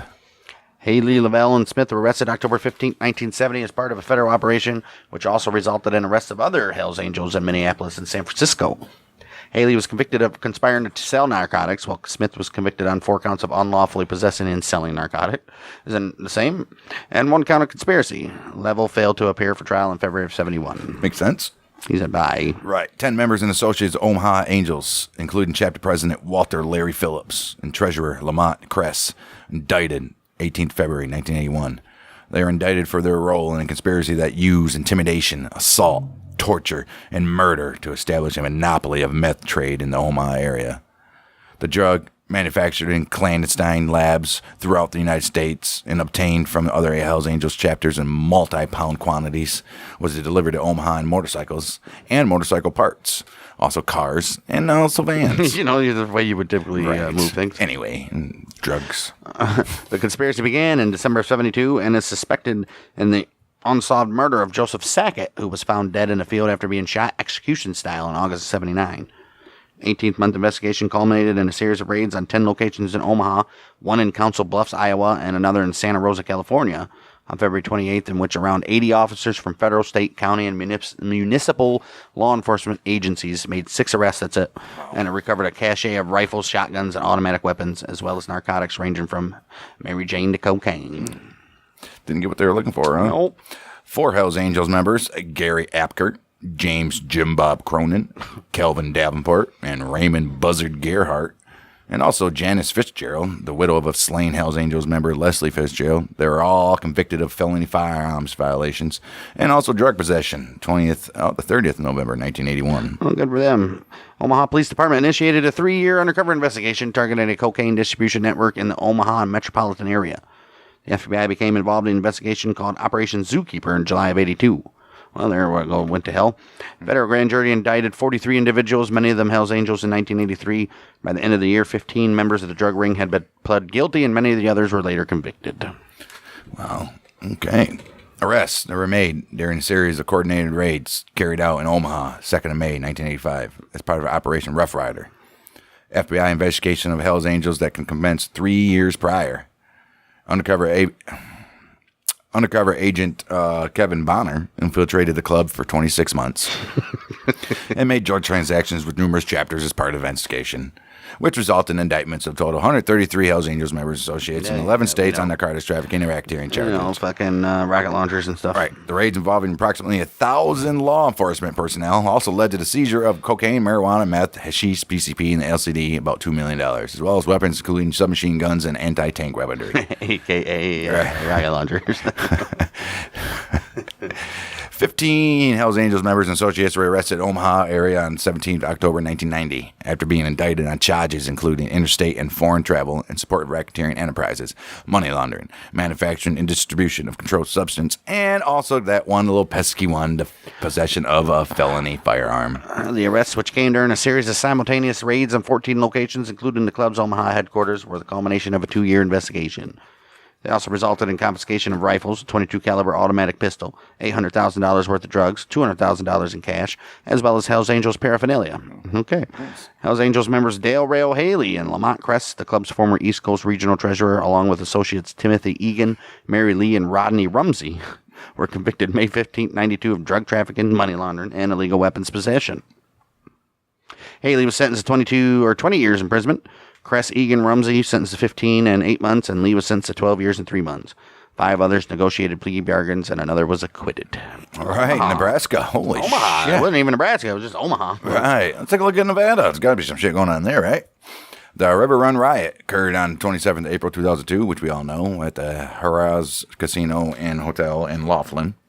Members of the Hells Angels and Mongo's motorcycle clubs fought each other on the casino floor. As a result, Mongo Anthony Barra, 43, stabbed to death. Oh. 2 Angels, Jeremy Abel, 27, and Robert Tumulty, 50, were shot to death. Jeez. 23rd February 2007, Angels members James Hannigan and Rodney Cox sentenced to 2 years in prison. Cox and Hannigan captured on videotape confronting Mongo's members inside the casino. That's it. Hells Angels member can be clearly seen on the casino security videotape performing a front kick on a Mongol biker member, causing the ensuing melee. A front kick. However, prior to this altercation, several incidents of harassment and provocation were noted in the Clark County, Nevada grand jury hearings have been perpetrated upon the Hells Angels. Members of the Mongols accosted a vendor's table selling Hells Angels trademarked items and had surrounded a Hells Angel and demanded he remove the club clothing. No. Oh, see, fuck you guys. Oh. In addition, 9 witnesses claim the fight began when a Mongol kicked a member of the Angels. Regardless of which minor physical incident can be said to have caused the melee, it is clear that the Angels had come to confront the Mongols concerning their actions. Attorneys for the Angels claimed that the Angels were defending themselves from an attack initiated by the Mongols. Charges dismissed against 36 other Angels originally named in the indictment. Good for them. Well, that's all for Nevada. Let's go to New Hampshire. 11 members of the Hells Angels Lowell, Massachusetts chapter were arrested on narcotics-related charges during a raid by 26 federal, state, local law on a dwelling in Nashua. Oh, that's why. On September 9, 1969, a cache of heroin was also seized. Chapter President Donald James Skeets Picard was convicted on 2 counts of heroin trafficking and sentenced to 2 concurrent 20-year prison sentences. Damn. Wow. 12th of June, 1972, Angels members Robert Gardner and Kevin Gilroy got it. Were shot while riding their motorcycles on Interstate 93 in Londonderry by Dean Dietis, a member of the Devil's Disciples, who fired at the pair from a moving vehicle.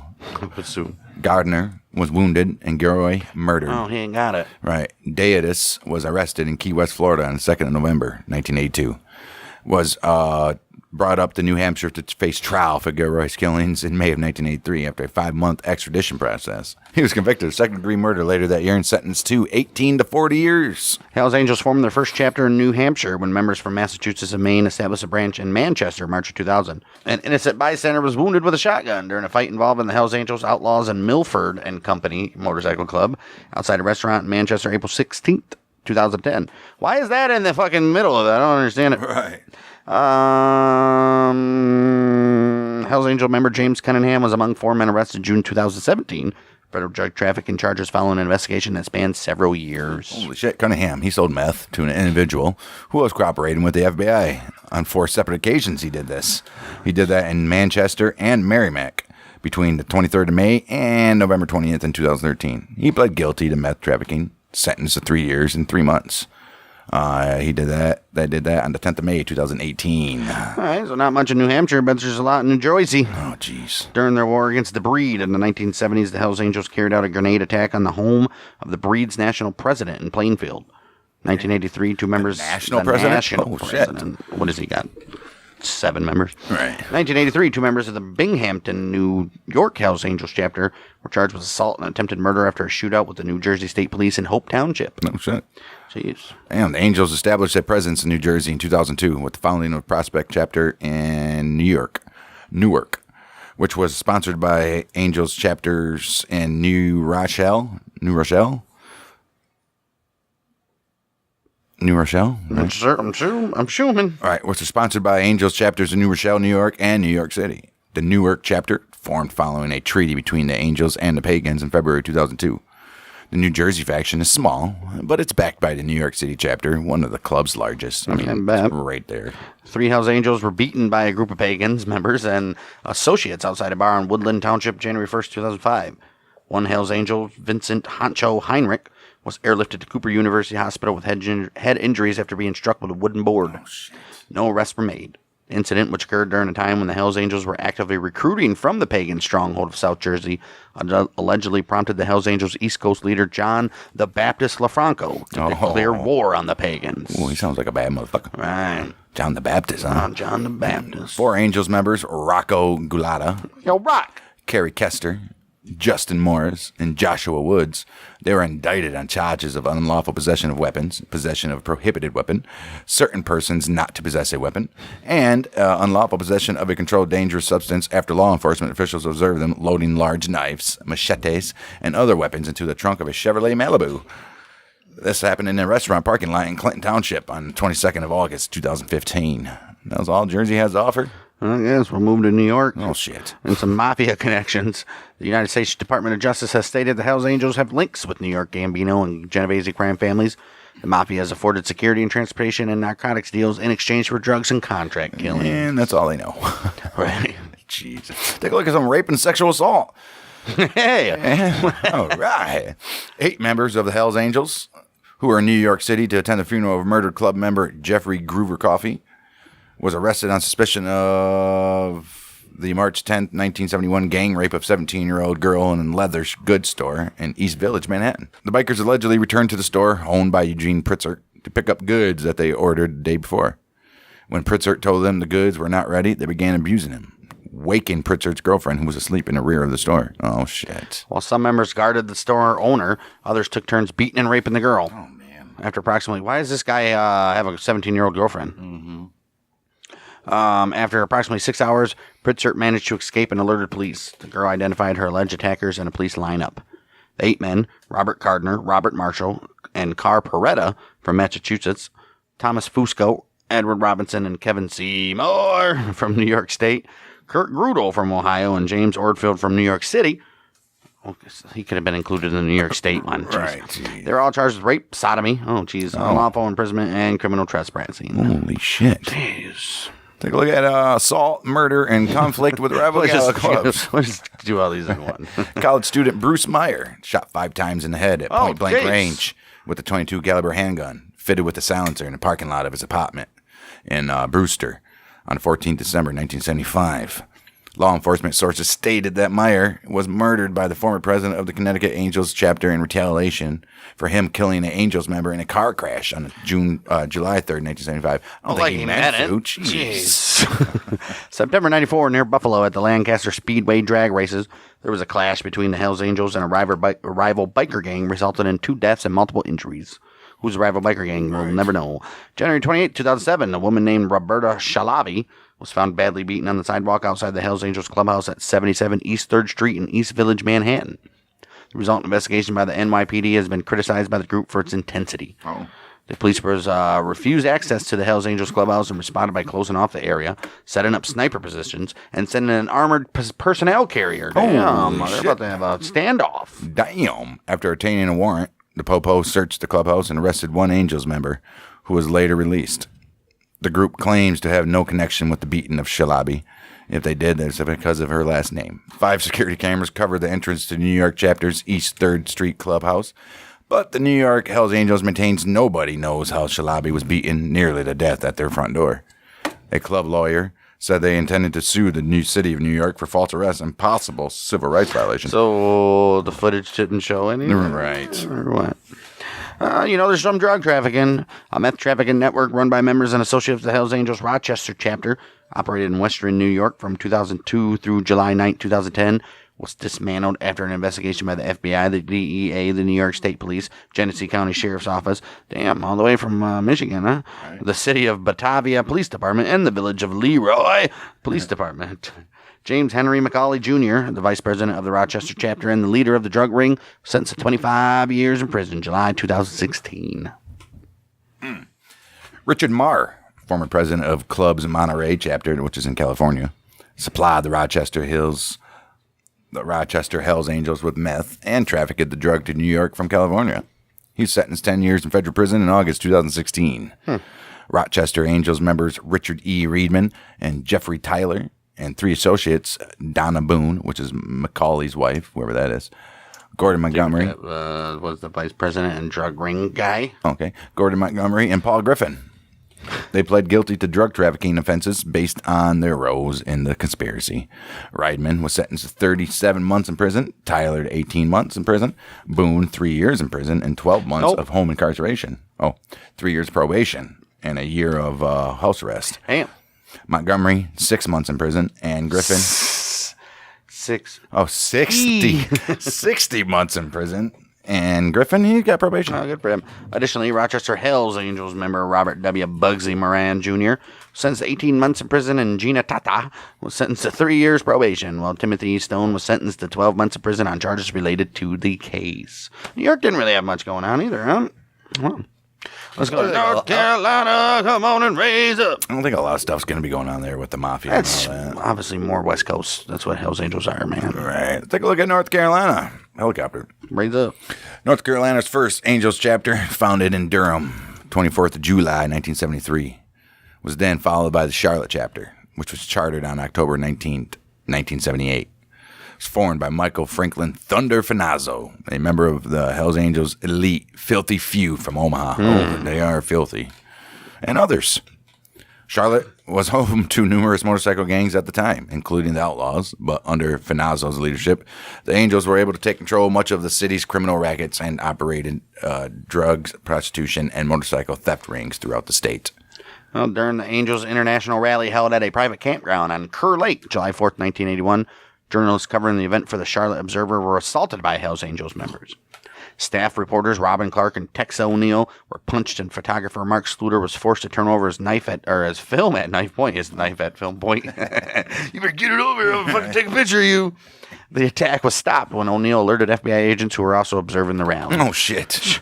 Michael Finazzo and his lieutenant Tyler Duras, Yank Ferndick, were found shot dead and stuffed in the trunk of an Oldsmobile. That took a turn.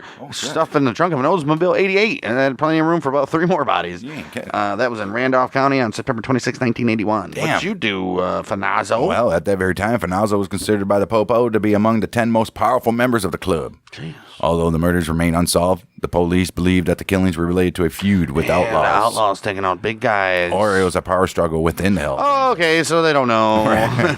Actually, I think it's probably the second one. Right. Club members from across the United States, as well as Canada, Denmark, England, and the Netherlands, they attended the burials of both men, which took place in Marshville on 1st of October, 1981. Finazzo's successor as chapter president, Fred Martin Scarnacchia, and another Hells Angels, Thomas Lee Campbell, pistol-whipped undercover DEA agent John Lundrum amidst a scuffle during a drug deal sting operation, in which Scarnacchia was also stabbed at Scarnacchia's home in Fort Mill, South Carolina, July 27, 1982. Authorities then obtained warrants to search a storage unit in nearby Rock Hill, South Carolina, where they uncovered a booby-trapped stockpile of weapons consisted of C4, grenades, ammo, and 2 fully automatic submachine guns equipped with silencers. Holy those shit. silencers are going to help. You ain't getting. Wow. The ATF was called to investigate the seizure. An explosive ordnance disposal unit from the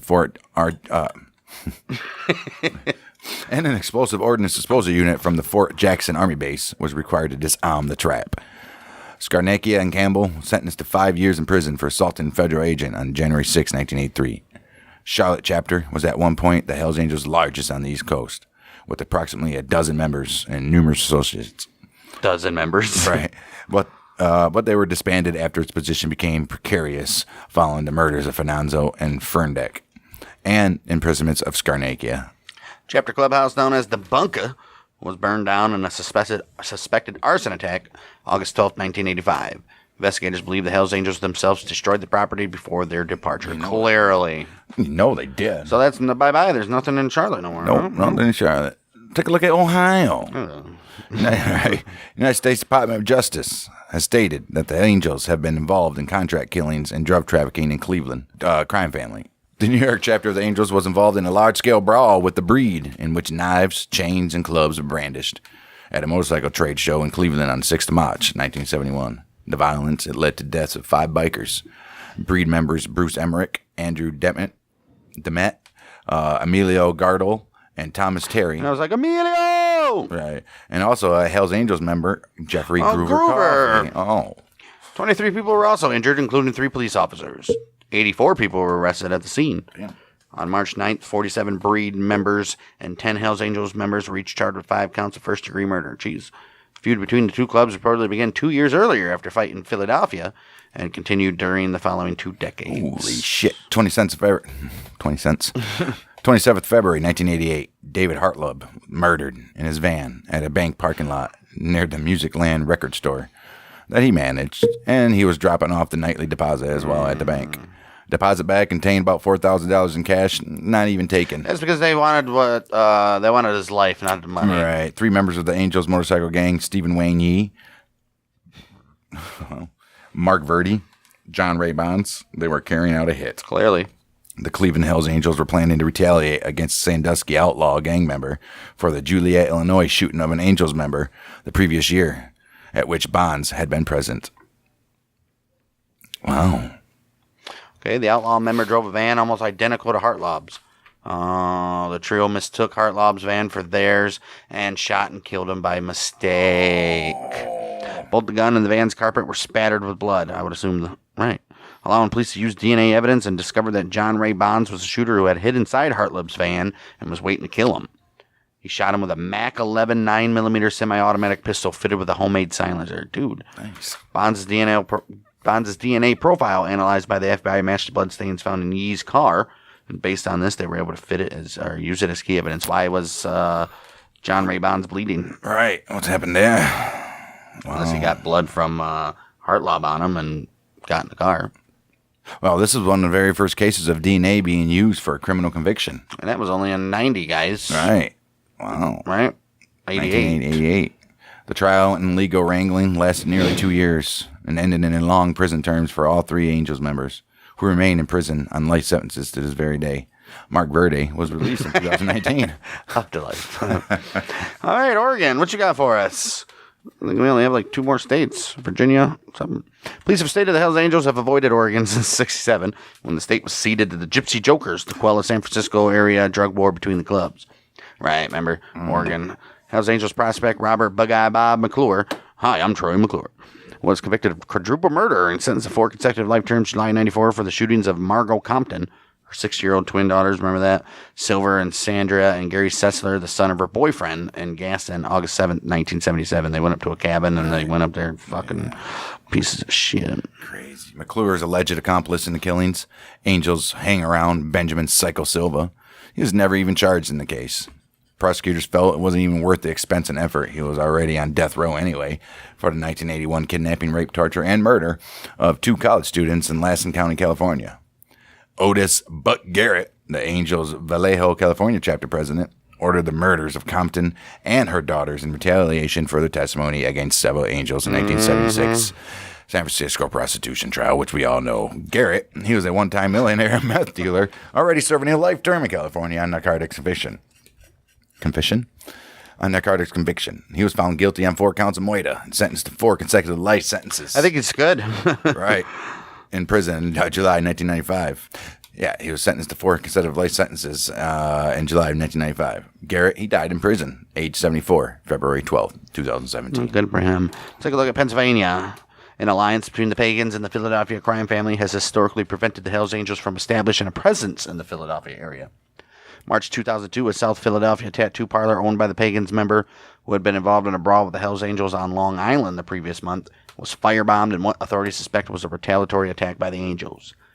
Angels member was stabbed numerous times during a fight between the rival clubs in Northeast Philadelphia in November of 2002 as well. Shit. The unattended clubhouse of the Sons of Satan, a pagan support club, was destroyed by a pipe bomb explosion in Raffo Township, 13th December 2002. The case has yet to be officially solved, although authorities believe it is to be the work of the Angels.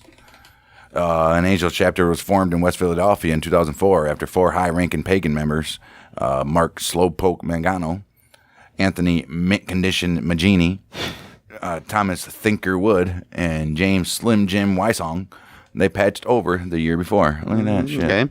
January 1st, 2005, Hells Angels member Vincent Honcho Heinrich was airlifted to Cooper University after being assaulted by a group of pagans outside a bar in Woodland Township, New Jersey, yes, which allegedly prompted the New York-based East Coast leader John the Baptist to declare war on the pagans. Oh.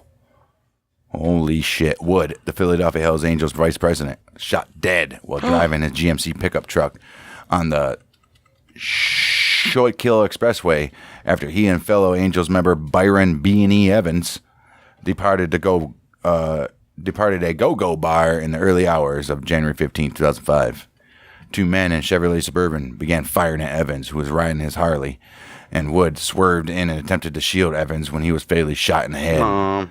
Damn. Pagans members Robert Go Fast Gray and Stephen Gorilla Monda Virgin, they were questioned by police in retaliation to the murder, which has gone unsolved to this day. October 31st, 2005 Pagans member allegedly stowed a sign outside the front of the Angels clubhouse, resulting in an exchange of gunfire.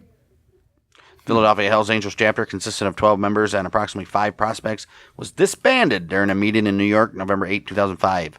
Law enforcement believed the demise of the chapter was a result of poor leadership by LaFranco, who ordered the outmatched Hells Angels to carry out a war against the better established Pagans. Right, you can't do that. Jeez, you got 12 people, guy. Take a look at Rhode Island. I mean, I don't know why there's any bikers in Rhode Island. Well, the same reason why the Mafia is there. All right. Hells Angels Rhode Island chapter was formed in Providence, September 5th, 1992. Angels established a work relationship with the Providence faction of the patriarchal crime family, acting as enforcers for the mob. Christian Rufino, a member of the New Rochelle, New York chapter of the Hells Angels, was sentenced 15 years in prison. New Rock City, baby. New Rock City. He was sentenced 15 years in prison after being convicted on a federal firearms charge in April 2012. Guess what? He was found to be in possession of cocaine. He had a loaded handgun, and he had additional ammo. They did that when they had a traffic stop on him in Cranston, December 2009. Hells Angel member Douglas Leadham was sentenced to 7 years in prison July 9, 2019 after pleading guilty to trafficking meth and coke and being a felon in possession of a firearm. He was arrested in February of that year when a court-authorized search of his North Providence home uncovered 39 grams of meth, 19 grams of coke, 2 handguns, 12-gauge, body armor, dozens of knives and hatchets, brass knuckles, more than $6,000 in cash, and material used in the packaging and distribution of drugs. All right, I think we got South Carolina and Virginia left, man. Let's take a look at South Carolina. Hells Angels' first chapter in southern states was established in Charleston. It's February 7th, 1976. Artie Ray Cherry, founding member of the Charleston chapter, and a Special Forces veteran of the Vietnam War. He died. Veteran of the Vietnam War. He died of a gunshot wound to the head after being shot during a bar brawl in Rock Hill in the early hours of January 7th, 1982. 3 other men were also injured during the melee, and Mac McClendon Teal, a man believed by police to have had a long association with gangs and nightclubs in the area, he was charged with Cherry's murder. Well, he was killed in an apparent attempt to take over a bar from Teal. At the time of his death, Cherry was wanted by police for the murder of Carl Billingham, who died 5 days after being stabbed in the groin during a fight with 4 men at a nightclub in Charleston County in October 79. Really? Go back to Fred Martin Scarnacchia, the president of the North Carolina Charlotte chapter, and another club member, Thomas Lee Campbell, pistol whipped and broke the nose of undercover DEA agent John Landrum. Right. Yeah, we know about that. Scarnacchia was also stabbed during the skirmish. Right. Authorities then obtained warrants to search a storage unit. Yes, we know where they found C4. It was booby-trapped. You guys remember that? Yeah. And they were sentenced to 5 years in prison. Well, 16 members and associates of the Hells Angels South Carolina Nomads chapter operated clubhouses in Lexington and Rock Hill, convicted of crimes related to the RICO Act, following a 2-year cooperative investigation by the FBI, ATF, South Carolina Law Enforcement Division, and 4 local police departments. Investigation revealed that the group engaged in drug dealing, money laundering, firearms trafficking, violent crimes, attempted armed robbery, arson, and other offenses. Well, in excess of 100 guns, including fully automatic machine guns, silencers, assault rifles with high-capacity mags, pistols, and sawed-off shotguns, were trafficked by the group and recovered during the execution search warrants. And members of the organization, guess what? They also supplied meth, cocaine, bath salts, and prescription pain pills. The Angels' leadership coordinated the criminal activity and received kickbacks from proceeds generated by members and associates of the chapter. Of course, you know, like any fucking organization would do. Bath salts. Remember when bath salts were a thing? Yeah, when that dude ate the fucking other dude's face in Florida. Man, during the investigation, chapter's leadership transitioned from longtime Angels member Diamond Dan Byfield to recent inductee Mark Lightning Baker after Byfield was voted out as you gotta fucking go. You gotta go, bud. Law enforcement began the operation when Byfield made a drug deal with an informant. That's why you gotta fucking go, dude. They arrested 20 people, 16 men, 4 women. They did that in a series of raids in June of 2012. The last of the 16 convicted were sentenced in June 2013. The group sentenced to more than 100 years in prison collectively. All right, I think we're on the last one, Virginia. Here, there might be a Wyoming in here though too. I'm not sure. 4 New York metropolitan 4 New York area Hells Angels members and 1 prospect were convicted of ambushing and wounding 2 Southern Virginia-based Pagans members at a motel near Greenville, September 10, 2018. The attack happened as the rival gangs happened to be staying at the same motel while passing through the area and led to one pagan being shot and the other beaten with a hammer. Dominic Ditchico and club prospect Anthony Milan pleaded guilty to malicious wounding by a mob and use of a firearm and the commissioning of a felony and were sentenced to 8 years in prison, while Nathaniel Villeman, Joseph Anthony Turzo, and Richard E. West all pleaded guilty to malicious wounding by a mob and were given 4-year sentences during the trials held in Staunton in January-February 2019. Fantastic. All right, there was no Wyoming, but there is a Washington. There has to be a Washington. Hells Angels established a presence in the Pacific Northwest when the club's San Fernando Valley charter. Charter character. All right, the Hells Angels established a presence in the Pacific Northwest when the club's San Fernando Valley charter sponsored a prospect chapter in Spokane, summer of 1993. Hells Angels Washington State Nomads chapter was officially founded on July 16th, 1994. 2016 chapter was established in Seattle as well. All right, let's wrap it up here. 2001, Hells Angels Rodney Lee Rollness, a former Hells Angel, and Joshua Binder murdered Michael Santa Walsh, who allegedly falsely claimed to be a member of the Hells Angels. Paul Foster, hoping to join the Hells Angels, aided in the murder by luring Walsh to a party at his house and helping cover up the crime. West Coast leader Richard Smile and Rick Fable, along with Rollness and Binder, were convicted of various racketeering offenses. Fantastic. Holy fuck, shit. dude! It's Wow. It's just like a plethora of the same crimes, but in different Over states. and over and over and over again. Dude, Holy shit. what do we got going on in Australia? Because that's our next Hells Angels one. Hopefully, can we get some more? Can we get other stuff? Right. I mean, There's a lot of stuff we can't pronounce. right. Following the death of Slemenik Sarmasakalukalaka, the club president was charged with possession of a military-style assault weapon found in the boot of a taxi, which means the trunk. Oh, no. We're going to... Oh, no. A lot of stuff here. Oh, yeah, I mean, there's nothing else you can say. You guys heard it all here. USA, California, done.